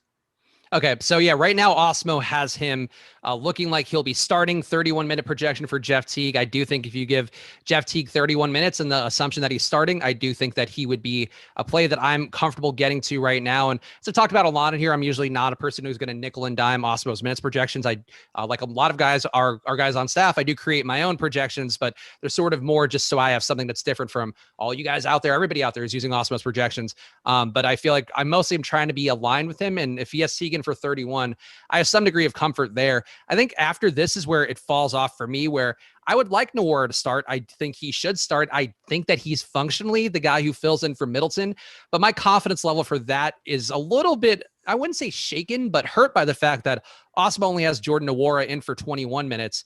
And I think, Greg, this is sort of where we could start to maybe nickel and dime these guys. Where are you landing with Jordan Nwora? Because you thought he would start. And I think if you thought he would start, he looks like a really good play. If you think he's coming off the bench, he's still a good value play, but a guy who the ceiling starts to come in question a little bit on a slate now where you have so much value. Yeah, so I'm just by the way, we just got a bunch of news, so I'm trying to work through that at the same time also. But my priority plays on the Bucks. It was number one, Bobby Portis. Then number two was Thanasis and Jordan Nwora, really close, and then Sam Merrill was next for me. But yeah, Nwora, really high priority play for me in the current build, which by the way is about to change anyway, so it doesn't even matter what I say. But yeah, he was in a little over half my lineups, but everything's about to change because we just found out for the Pelicans, Lonzo Ball is out, but Kyra Lewis is in, Brandon Ingram's in, and then for the Hawks, Danilo Gallinari's in, and Clint Capella's in. So let me see what that might do. Did you have those guys as out? No, except I assumed that Lonzo was going to be in. Gotcha. Okay. Yeah, I would assume that Kyra Lewis gets a lot more minutes out. Also, for anybody who's been tracking the saga here of how to pronounce Kyra Lewis's name, I'm now fully team Kyra. I've decided that the announcers do it enough. Everybody has said enough. It's Kyra. So I'm off to the Kira train onto team Kyra. Yeah, that's where I'm at too. Like there's a lot of players who they first also think when we do shows, especially when there's a situation like with the Bucks, where all of a sudden it's like, oh my God, we're in the middle of a show and just a bunch of guys are relevant that I've frankly never heard of a lot of them before. And that's kind of what happened too with Kyra Lewis, where it was like I wasn't familiar with him when he first became a value play with the Pelicans. Then you start watching him on TV. It's like, oh, this is how they say his name. This is how I'm going to say his name now. Also, but yeah, I mean, there's going to be guys like that all the time. See, I definitely had watched him enough because I do enjoy watching basketball games that I have any sort of fantasy or gambling interest in. And I've seen Kyra Lewis enough, and that was part of why I was comfortable with him. But I definitely was in my mind, just like I had heard them say the name, was just like, no, it's Kira. It's always going to be Kira. He's like a beautiful Sports Illustrated model. That's what his name is. Yeah, he's a nice lady in a bikini. Which, hey, he might be on this slate now, given everything else we have going on. I guess let's talk about this news because Lonzo Ball being out, we're going to need the minutes projection update for me to feel fully confident espousing too much here. But for me, the main thing with Ingram being back in, Zion, I think going to benefit a little bit from not having Lonzo in there. Certainly should see some more ball handling time, probably a little more in the way of rebounding. But I think that I don't love Zion at his price point. There's certainly some concern for me getting there heavy. And Eric Bledsoe is going to pop up a lot for me, and I'd like to mute that down a little bit. Kyra Lewis, though, now there's really no pathway to him getting meaningful minutes, I guess, other than the injury itself. He's not going to have Lonzo, not going to have Nickeil Alexander-Walker available. Is Kyra Lewis a value play? He's not as cheap as the Bucks guys, but is Kyra Lewis a value play that you think you'll be getting to, or is anybody else in New Orleans take a meaningful jump upwards or I guess downwards with the news that Ingram is going to be playing? Yeah, so giving Kyra Lewis 30 minutes, I have him scoring a little over 27 DraftKings points, and I assume that's going to have him in my player pool. Like he's not going to be the high priority value plays are still going to be the Bucks guys, but Lewis is certainly going to be somebody in my player pool that I'm going to get exposure to. It's just now going to become a question of how much exposure, which I'll find out in a couple minutes when I rerun these lineups after trying to figure out what to do with the Pelicans here. I think something that's a wild card here, though, is Isaiah Thomas. Yeah. What is his price? Guys who I just did not consider. 4,700 on DK. Yeah. So 4,700, I'm no interest in Isaiah Thomas unless we find out he's starting. Then we have to change everything because Isaiah Thomas, he might not be good at basketball anymore, but nobody told him that means he should stop shooting because in 2 games with the Pelicans, 28% usage rating, 29% usage rating. If he's on the court, he's going to shoot. So if he starts, then I'm going to absolutely get exposure to him. But as of right now, Kyra Lewis is my guy from the Pelicans. So, yeah, I think Kyra Lewis, I would like to see him confirmed to be a starter. I think that's an important part of it. I have to ask you about your man, Eric Bledsoe. Of course, you've previously gone on at great length and written sonnets about how he's overlooked by the NBA community, disrespected, multiple-time MVP in Greg's mind. How are you feeling about him in this spot? Because really, there isn't much of an inhibitor to him, getting all the guard run and being able to do all the things that he's done to show an upside in the past. But there have been times recently where I think that's been the case, and I wanted to see the high upside Bledsoe, but it's just not there reliably every night. He's 5,800 on Fanduel now, and on DraftKings he is 6,200.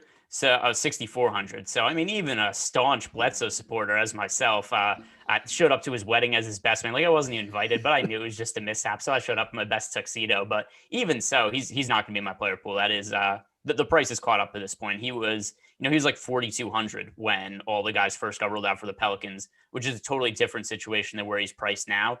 So it looks like it's going to be only Kyra Lewis for me. You mentioned Zion and about his price tag, which I think it's just a fair price from at 9,000, especially in a tough matchup against the against the 76ers. We have so much value available to us on the slate. We could pay up for basically whoever we want at this point, even 2 to 3 stars in each lineup. So Zion looks like he's not going to make the cut for me.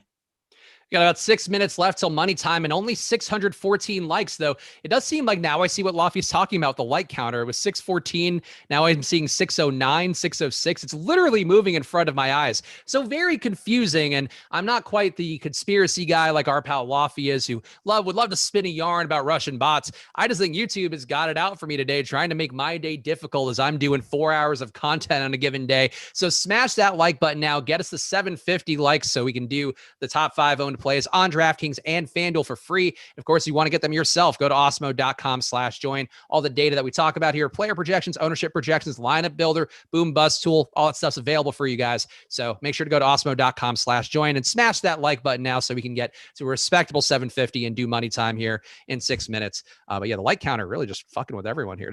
See, I really just thought it was Lofty being a maniac, and I realized now it's not. No, it's well, it must be one of those guys who DMs me on Twitter and says that I've got inside information. Look, he's hacked the database to mess up our numbers.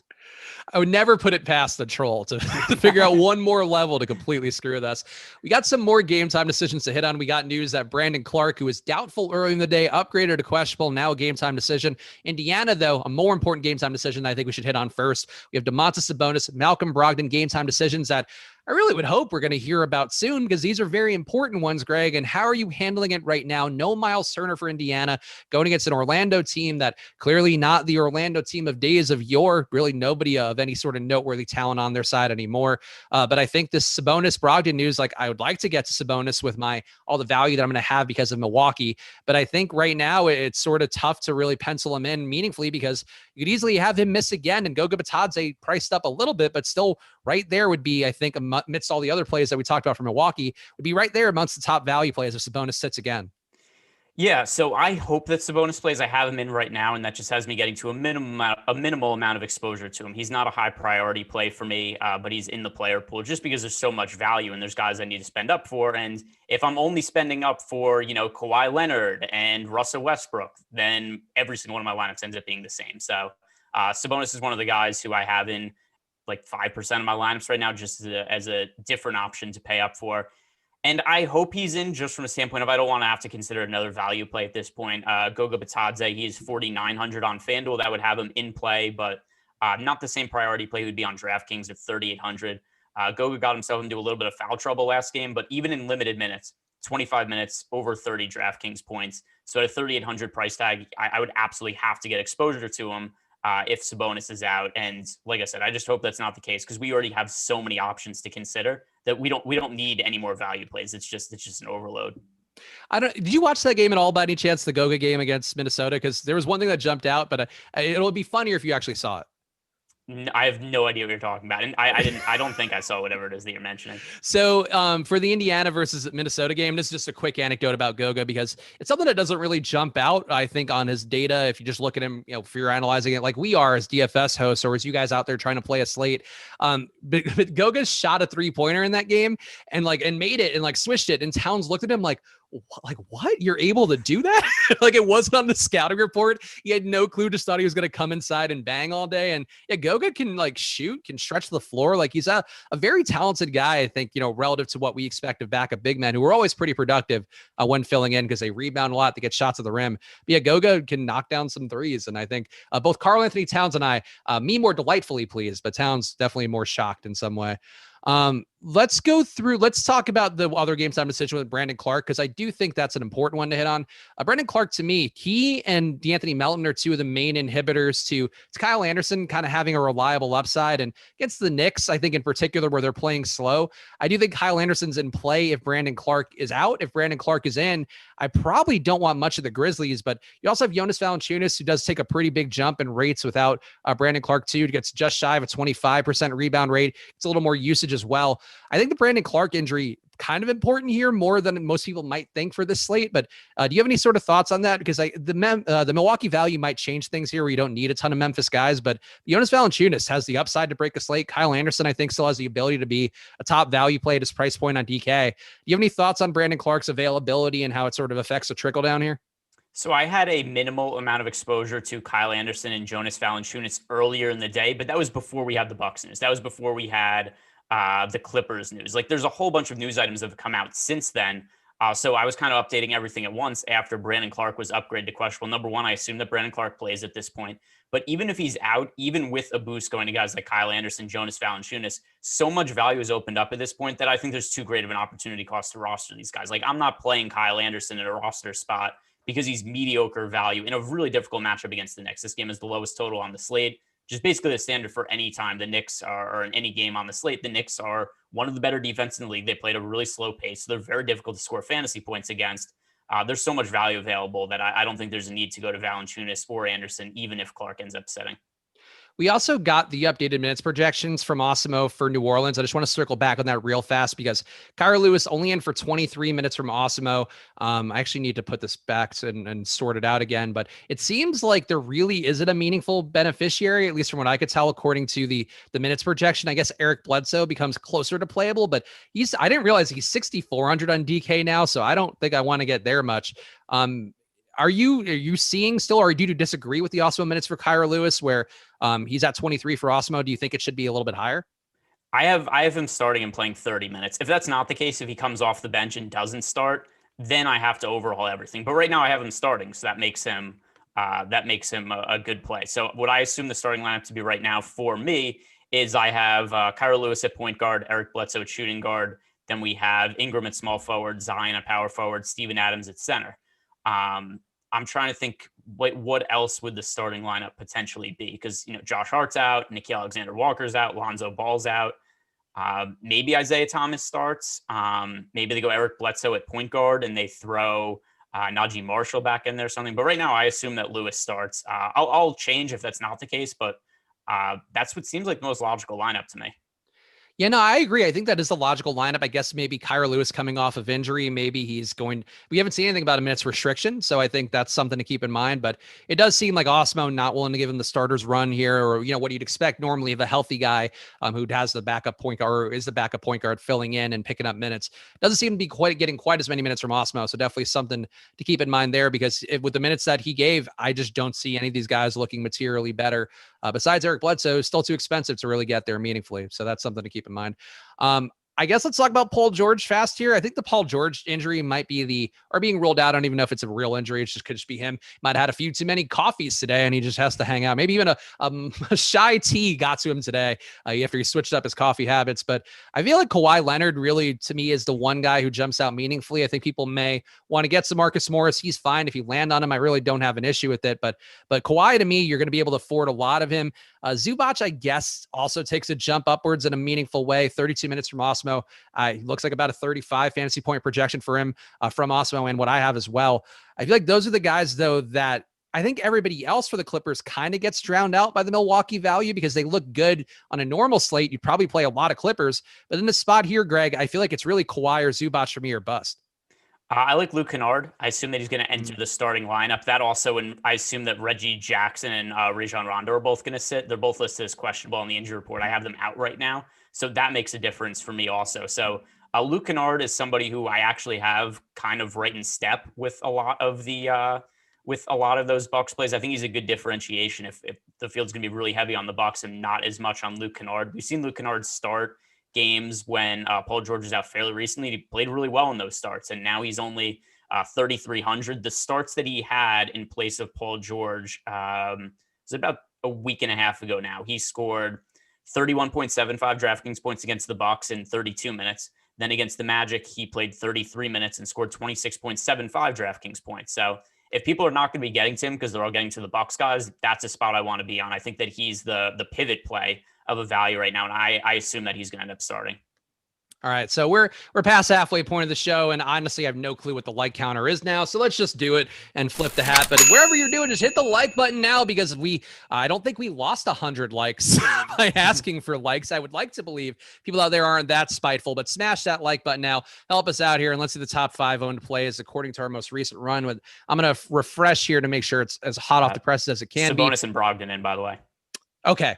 Okay. So that's good. That's good. Well, we can circle back on that. But top 5 owned plays on DraftKings, which I think did also assume that Brogdon and Sabonis would be in. So nothing should change too much on that end. Bobby Portis, number 1 on DraftKings, 58%. Jeff Teague, number 2 at 48%. Thanasis Antetokounmpo, number 3 at 45%.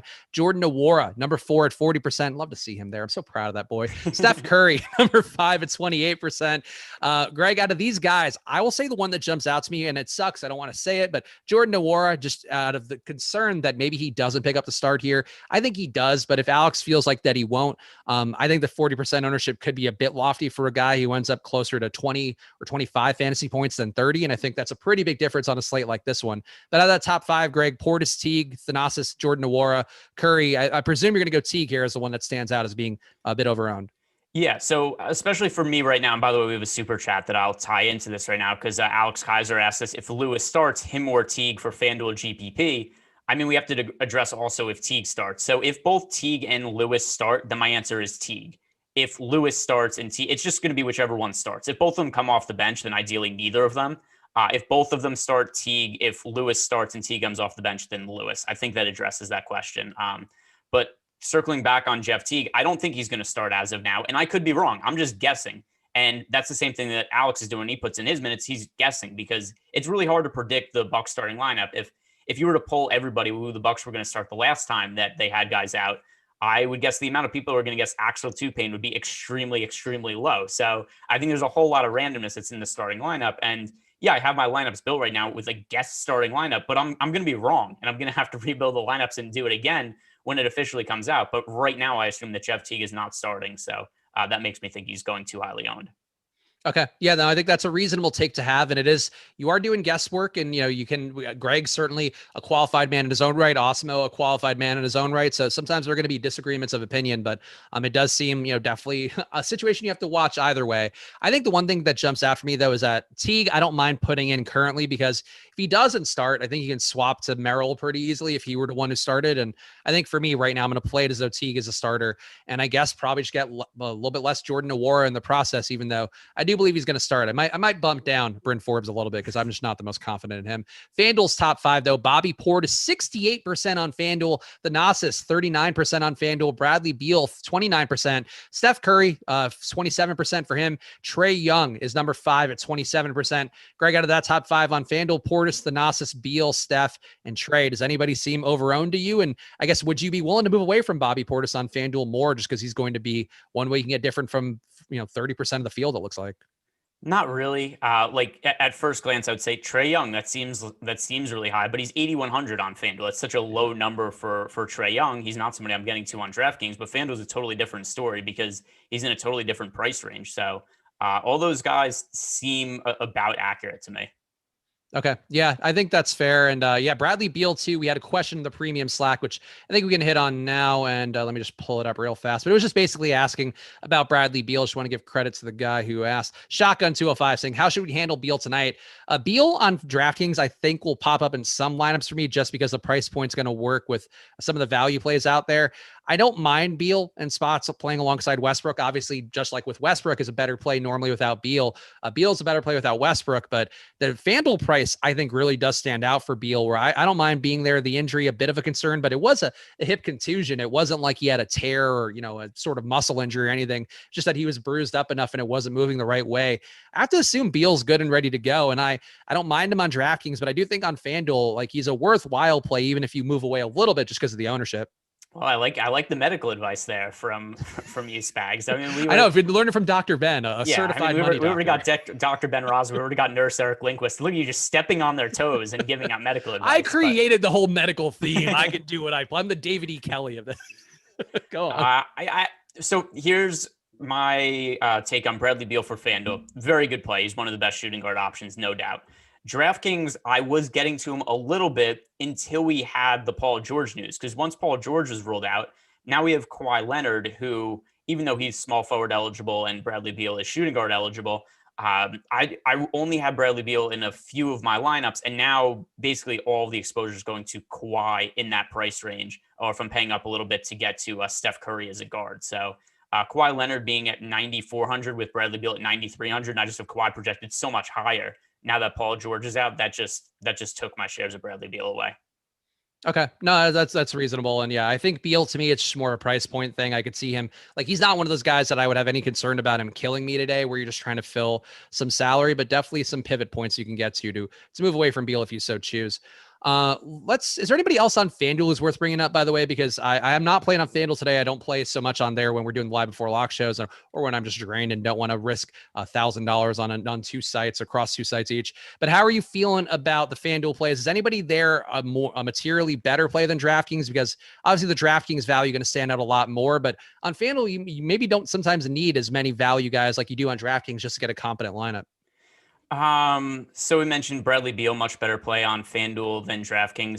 Zach LaVine, who has really struggled with consistency ever since the trade for Nikola Vucevic, and it's not because of that Zach LaVine is a lesser player or anything with Vucevic. He was actually really good in his last game, but really the first strong game since the trade. There's just not as much usage available for him after the trade. The difference is DraftKings has not really adjusted his price that much. FanDuel has. He's been priced down to $7,500 on FanDuel. So Zach LaVine at a $7,500 price tag, that makes him a significantly different play on FanDuel compared to DraftKings. Yeah, no, I'm with you on that. And LaVine, I think, still playable on DraftKings today now because the price started to come down a little bit, I think, from the last slate. The concern I would have for him, what do you think? And I don't mean to keep asking probability questions, Greg, but what do you think the chances are of LaVine having a day like he had yesterday? Because I think it's unlikely. I think you're going to see these aberration games where sometimes Vooch is going to have near 70, sometimes LaVine's going to have 60. But I think for the most part, the median projection for these guys to me just knocks them both down enough that I wouldn't want a crazy amount other than, with the price being a little more appealing on FanDuel. So Bradley Beal, here's one thing I think we have to consider with Beal. On DraftKings, as you said you like Beal. Are you willing? I'm talking about Vooch and LaVine. Oh, sorry, I misheard you. So with Vooch and LaVine on FanDuel, I don't really have interest in Vucevic at all on FanDuel, but Zach LaVine, just because the price point is $7,500, I think it's definitely worth getting to him. Gene chiming in with some Kyrie level thoughts. Probability is always 50-50. It either happens or it doesn't. Okay. Well, not really. Like everything isn't. And by the way, Gene, who's a man of math and science himself. Number one, we're going a little bit too philosophical about this, but no, not everything's a 50-50 outcome. Like, is Eric Bledsoe going to hit value today? No, that's a much less than 50% outcome. I would know. I'm the Eric Bledsoe resident expert. Like we all have our specialties, right? Dr. Ben Raza, Chris, Master of Hats, Spags, and my deal is Eric Bledsoe, and I can tell you much less than 50% chance of him being optimal. So there you go. So that comes from another. Are you the PhD version of a doctor? Ben's just a money doctor. So you would be the I don't even know what PhD stands for now that I think about it. I know it's doctorate, but post humanities doctorate? I don't know. I just think penis, and it's like, I'm like, that's not it. I know that's not what the P stands for. Oh, a PhD is short for Doctor of Philosophy. I actually did not know that at all, and it kind of doesn't make sense given. I guess it does actually. Yeah, I mean, I don't know anything, so that's. I mean, everything's a surprise to me. That's true. You are one of those people who silos all your knowledge solely to the thing that you talk about every day in sports and betting and all that. I like to learn a little bit. Yeah. Yeah, so I mean, I do read, but I feel like that would be lesser for the character that I'm trying to pull off right here. But no, I don't know. Yeah, I don't know nothing other than. But really, the majority of my knowledge really is based in this field because I spent so much time doing it. Mm-hmm. No, tell me. I mean, honestly, now we have multiple sports going at once and still doing some football stuff for Splash Play. I'm like, the amount of names swimming around in my head is like alphabet soup in any given day. It's a blessing that I somehow get through this every single day. Jordan Reeves with the super chat asking Nwora or Diakite for cash on FanDuel. So these guys not as important on FanDuel. Nwora, I didn't see having a ton of ownership. 16% for Nwora on FanDuel. Diakite at 0.1% on FanDuel. So not the kind of cash game plays I think you would take. The Gnosis is the cash game play. It would seem like you'd want on FanDuel with a field being there about 39%. Yeah, so this is another one where it depends. What do you predict the starting lineup to be? And the other thing too is we're going to have to make changes after the slate locks anyway. But for me, Nwora is a cash play right now because I think he's starting. I would have to change everything if that's not the case. But for right now, Nwora is a pretty high priority play for me because I think he is going to be in the starting lineup. We also got a couple of super chats, by the way. Wait. he's not starting for DraftKings either. Like this is still based off the same Awesemo projections, but on DraftKings is projected for 40%. So I think it's more positionality and the price point because Noir is 4,100 on FanDuel. Like that just doesn't scream cash to me when you get Thanasis for cheaper. But they're different positions. Right. But I mean, still like you're spending, like people are spending the money, like for cash, you have to play Bobby Portis. Like we're in agreement there, right? Yes. So then you probably don't, I don't think you want $2 for cash, especially if one's going to be at the same position, rather, if one's going to be 15% owned. Like, I just don't think Noir would be the cash play either way, because I mean, he makes sense, but like if at 4,100, it's not the same as 3K on DraftKings where he's going to be 40% owned. Yeah. So so it's funny. I disagree with for a different reason. When you said you don't want $2 in cash, my answer is yeah, because I want 3 or 4. Well, no, $2 in the same position. Like I don't want 2 power forward bucks. Noir's power forward, right? Yeah. But I still don't find that to be an issue. Like you could play Portis and Noir and Thanasis as a small forward. I would just be inclined to get like a Tatum or somebody who's got the floor. Like the other guys are going to be higher owned than Noir. Tatum is 1 at power forward, and this is on FanDuel. Christian Wood comparably owned as Noir at power forward. Like Julius Randle is going to have some ownership at power forward. I just feel like I would be inclined to maybe go with a little more. I mean, these guys aren't much higher owned than Noir, so maybe you're right. I guess it's not the craziest thing. I just feel like to me, like it would be Portis and then Thanasis as like the FanDuel must-have cash plays. Noir, I think, is optional because I feel like that's a pay-up spot. So I mean, Noir is so we have Bobby Portis just Bobby Portis locked for cash games, right? Yeah. But then beyond that, like I think I have the old ownership in front of me, but I mean, Tatum wasn't any different really ownership wise, at least not anything that was meaningful than Noir, at least the last time. No, he's a little bit more, but I just feel like there's a degree of safety, for cash. And that's sort of what I'm looking for normally, but we just got an ownership run 4 minutes ago. So let's see if Noir came up at all. So Noir is up to 18% in this run. And then, yeah, now he's the highest owned power forward besides Portis. So yeah, I guess he is now a cash game play too. I would just feel like putting $2 there. Like I'd rather get the safety of like knowing you're going to get 40 from Randall or 40 from Tatum or 35 from Christian Wood. Like I just feel like there's a little more safety there than taking Noir if there's even a chance that Awesemo thinks he won't start. But that's me being a little risk averse, and it sucks. Guys watching the stream, I hate nickel and diming Jordan Noir. I want only the best for my beautiful boy Jordan. And the other thing I'll add to this too, though, and here's the other thing that I think is a key point about this. There are a lot of good positions to pay up for today. I don't think power forward is one of them on FanDuel. Like, sure, you could roster Tatum, Wood, Randall. I wouldn't have an issue with it, but I have Noir projected much better as a point per dollar play. And then you go look at the point guard position. There are so many guys to pay up for. So I would much rather pay up for Steph Curry and Trae Young in a FanDuel cash game and save money at power forward with Noir. I don't think... Like, I don't want to spend up at power forward just because on FanDuel. Now, obviously, this changes if Noir doesn't start, but as of right now, Noir and Portis would be my power forward combination for FanDuel cash. Okay. No, it's reasonable. And this guy got his money's worth on the super chat. Gave $5 and we debated the very existence of cash games for him. Ruben Mitchell, another super chat. Oubre, Porter Jr. or Barrett for a FanDuel single entry. I have to say, I know people like Oubre today. I don't think any of these guys really popped into my consideration very much. I guess it would be Oubre for me though.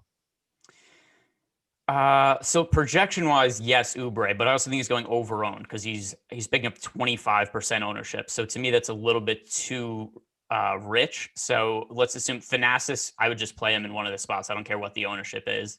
Oubre, pretty popular. Then where is Barrett? And I assume he means Michael Porter. Is it Michael Porter Jr. or there's a bunch of Porter Jr.? I presume it must be Michael because of the position. But Kevin Porter Jr. is also the same position. Oh, then yeah, I don't know. I already scrolled away. I was back in my lineup. So, it's just whatever Porter Jr. you want. So it is Kevin Porter Jr. for me. I don't know. I don't know. Like, I mean, I guess you could play either Kevin of them, Porter right? Jr. Like, so to me, it's Kevin Porter Jr. I think that should be by the way, I think the Rockets are just going to get absolutely smashed by the Clippers tonight, no matter who's out for them. But Porter Jr., I think he's going to play garbage time. He's going to play even in a competitive game. So to me, Kevin Porter Jr. Also, I just realized I didn't even put on my money hat. I put on the other gold hat that I bought. So it's what see, this is what happens when the likes get weird. The dollar sign just disappears from my hat. Now I'm just wearing my other gold lame hat because I'm a man who has 2 gold lame hats and a silver one too. William Fields, fellas, great content. Ben, pause. And I don't know what that meant. And what do you guys think about Kobe White? I don't think Kobe White would be a person I would play today. I get the pricing is there. To me, he was a play if we didn't have all this value. Like, you have all the value now. I don't see why you would force your way to go to Kobe White.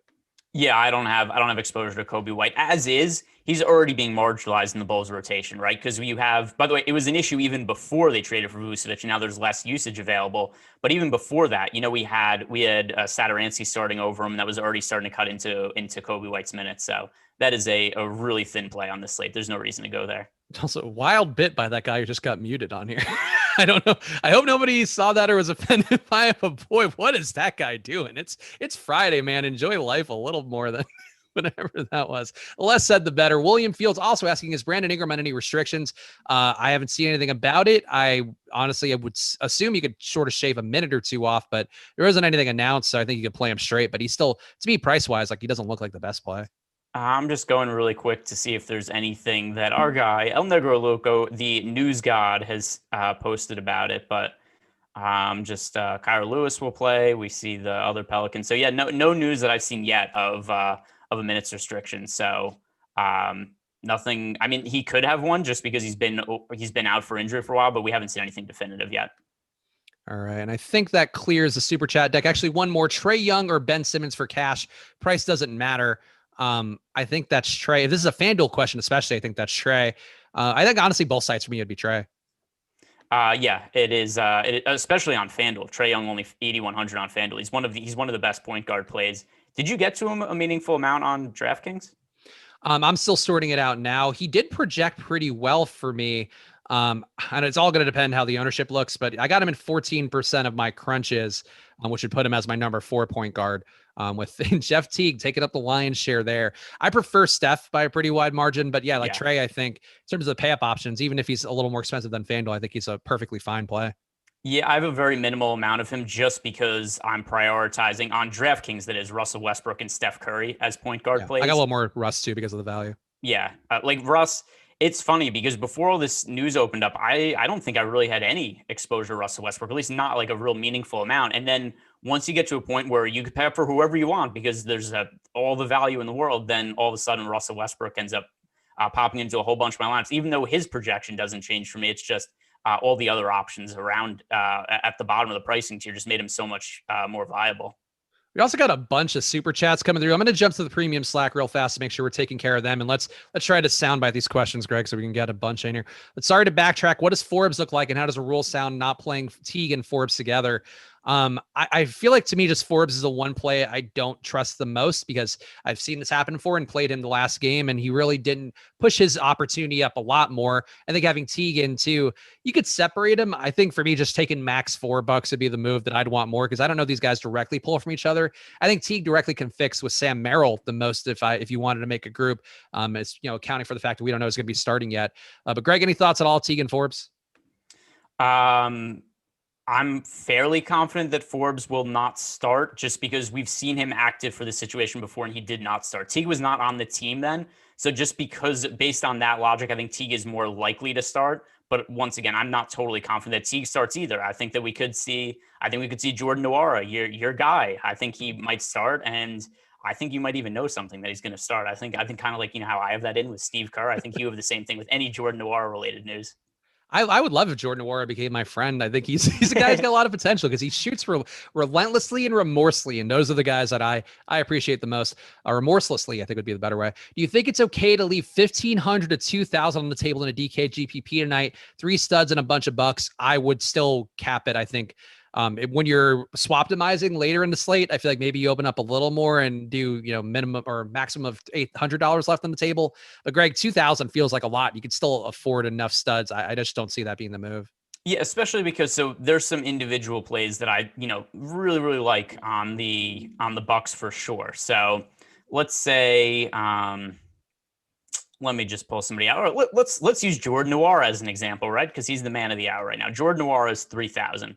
I like Jordan Nwora as a play. I think he's going to start for them. But let's go through some of the projection for players. And I'm going to find somebody who's priced at 5,000 who I'm going to still prefer to Jordan Nwora. All right. So Ivica Zubats, right? Mm-hmm. I think Nwora as a points per dollar play is better than Zubats as a points per dollar play. I still like Zubats a lot on this slate. But if you're leaving $2,000 in salary on the table and you are in the utility spot, I'd much rather use that spot to pay up to get to Zubats. Yeah, I mean, Zubats, I think you're paying for the safety a little bit more, and you're paying for the median outcome as much as the ceiling. Whereas Nwora, like, the part of a value guy, part of the reasons, at least is the way that I view it. Like value guys, they're value guys because you're taking on some degree of risk. Like Zubats, you're going to get a certain amount out of him. Whereas Nwora, like, would it shock you if Nwora put up 15 points today if he didn't start, or 15 fantasy points? Like, it wouldn't be the craziest thing in the world. No, that's why I also, and by the way, I have Zubats projected pretty significantly higher than Nwora, even though I like Nwora, but they're in a different price range. So the point being here is 2,000 is a little bit too much to leave on the table. And then Bosbra, our last question from the Slack before we jump back here and to the super chats that are accumulating. Bosbra asking favorite centers on FanDuel. Greg, who would that be for you? Favorite centers on FanDuel. Let me pull up the my FanDuel's exposures here, and that would be Zubats number one. So I think that he is the overall best points per dollar play at the center position on FanDuel. If you have a bunch of value and you're looking to spend up for somebody, then Jokic is my most common spend up option. All right. Do you mind grabbing some of the super chats so I can just finish my line? Yeah, absolutely no issue. LOL. What does PhD stand for again? It is a doctorate in philosophy. It's not. Yeah. It's not. It. Good job, Greg. Yeah, it's not a direct like acronym where we're not looking up the three letters each stand for something. It's just a doctorate in philosophy. It might be like the Latin version of that would be my guess. No, it's what I said. Okay, fair enough. From Jordan Reeves, he is super chat. Favorite shooting guard for 3,800 and below FanDuel cash. All right. Let me bring up the FanDuel shooting guards. 3,800 and below. Probably nobody, if we're being honest. Avery Bradley is the guy who I have projected the highest, but that's not a cash game play for me. So I hate to do it when there's only 5 minutes until lock, but panic and rebuild your lineup. I wouldn't play anybody below 3,800 at FanDuel shooting guard on cash.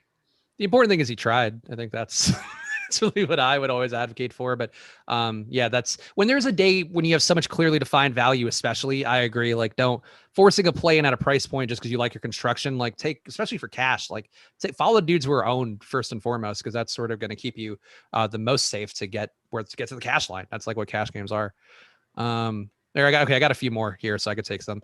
Or actually, I got everything in, so I could take them. Reach him asking, any thoughts on the best play since Pat, Bev, and George is out? It's Kawhi. I have 100% Kawhi, is what I just learned.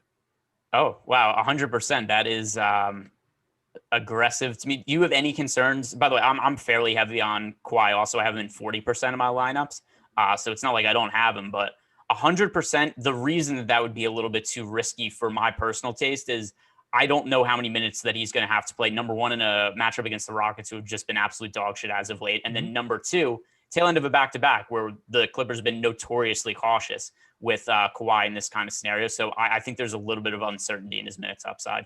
I agree. I think I'm okay keeping it for the swappability here. So if we get any weird news that comes, that to me is like a placeholder I'm okay with. But I never mind a guy like Kawhi. Like usually I get Giannis a lot because I have him projected for 51.7 fantasy points. Awesemo has him for 51. Like I agree, there's some ways that he could not get there, but I think he's an initiator of the blowout, most likely a guy who contributes in a lot more categories without Paul George. And I think for me right now, keeping him as a placeholder in the hopes that maybe I can swap it or I can just keep him there and have him be the late night hammer. I'm also getting a ton of Steph too. So like, I'm just going to be basically having a ton of positions on the late slate or the last couple games and can then swap around, which I know our pal Eric Lindquist loves the most, but I feel like that's never a strategy I mind now because of how these games go every single day where we have something open up and it's like, I wish I could get there, but I spent all my money on Svi Mikhailiuk in the 7:00 game. I feel like that's always the downer. So I'm happy having a Kawhi and Steph right now. Do you think you will? What do you think the odds are that you go through the end of the slate with 100% Kawhi? I think it depends what opens up. I'm presuming I'm going to have more of them at utility. So I guess it's possible that if I'm getting killed, I might swap some of it to Bradley Beal, similar price point on DK, just in the hopes that I get there. But I think there's a decent chance I'll maintain most of it if we don't get any like thing that's earth shattering injury news. Okay. Yeah, believe me, I would like to have more. Like it's funny because like I got most of the guys that I want. Like I got 38% Sabonis. I got some Wendell Carter. Okay, sure, why not? I got Jonas Valanciunas at a decent amount, more than the field. I got all the guys I wanted. I got Zach LaVine at 40%, which okay, sure. By the way, another super chat here from Jordan Reeves, who thank you very much. He's left at least one other one so far today. He asked Pat Covington, I believe that is spelled incorrectly, or Terrence Mann for cash and Fanduel. Is he doing like their porn names, Terrence Mann and Pat Covington? So what time is the? So I'm gonna say for now, actually, Terrence Mann, just because I think that he's in a really, really strong spot if Reggie Jackson and Rajon Rondo get ruled out. Right now, the list is questionable. I personally have both of them ruled out right now, so that is Terrence Mann is a higher priority play for me. But if both those guys end up playing, then it will be your guy, Pat Covington. I think I'm on the same page. I think Pat Covington is the play there. But Terrence Mann, I think I would agree with you. Like if Reggie Jackson's out, I think I would feel even better about my Kawhi shares and my Zubac shares. And but I think Terrence Mann too would definitely be a guy who benefits just from not having those guards in potentially. And that seems to be the way the winds are blowing here for the Clippers. Any other questions that you see emerging? Rabashua said Philo, Sophia, Philo equal love, Sophia equal learning, love of learning, doctorate of the love of learning. So that's fully what I guess the PhD explanation is from somebody who probably spends way too much time thinking about this. Yeah, I'm not gonna argue with anybody who put more thought into it than definitely what I did when we were asked about it before. Any final thoughts for you, Greg, before we call it quits? And I feel like Pat Covington really did turn the slate on his head, to quote my pal Peter Overzet. Yeah, no. By the way, I hope he starts just for that and no other reason now. But yeah, I don't have him starting for the Bucks as of now. Unfortunately, I don't have Pat Connaughton or Pat Covington starting for them. What are the plugs, Greg? I know people should be following you at Ehrenberg DFS. People should also be following me at Chris Spags to know whenever I do shows, because I'm taking a little tweet break. It's been going nice, and I just stopped tweeting and I just retweet links and call it a day. But Greg, people are following you at Ehrenberg DFS. What are the other plugs for you this weekend? Oh boy, there's other jokes that tied to the other thing that we were just talking about there that I will refrain from. A double header with Pat Covington. Yeah. So this weekend, I'll be doing I'll be writing the deep dive article in place of Adam Scherer, ShipMyMoney. I usually write that on Saturdays, and then I'll be doing live before lock tomorrow. I believe that we've been broken up for Saturdays, and then just follow me on Twitter. On the one-stop shop right now, they have Ryan doing a double header for shows tomorrow, which I thought. Oh my god! Just more tie-ins for the Covington thing. I'll be back on the deeper dive tomorrow doing the show, lovingly stealing all of Greg's work. I'm sure that he writes in the deeper dive column. Subscribe to the notification bell. Also, make sure to use those promo codes starting 9. That promo code starting 9 is going away today. So that is it for the MLB deal on there. 9 days for $9. All the MLB data, top stacks tool, top pitcher tool, player projections, ownership projections, and a lineup builder. So go to awesemo.com/join. Use that promo code starting 9 right now. And again, last call, follow at Ehrenberg DFS, follow at Chris Spags, follow at Awesemo_com. Shout out to our producer Tyler for keeping us on the straight and narrow and not playing his video games too loudly like he did on the deeper dive. And we appreciate it very much to have you guys here. Enjoy your weekends. Stay tuned for the Bucks news. Just pay attention. Make sure you get that right. And good luck.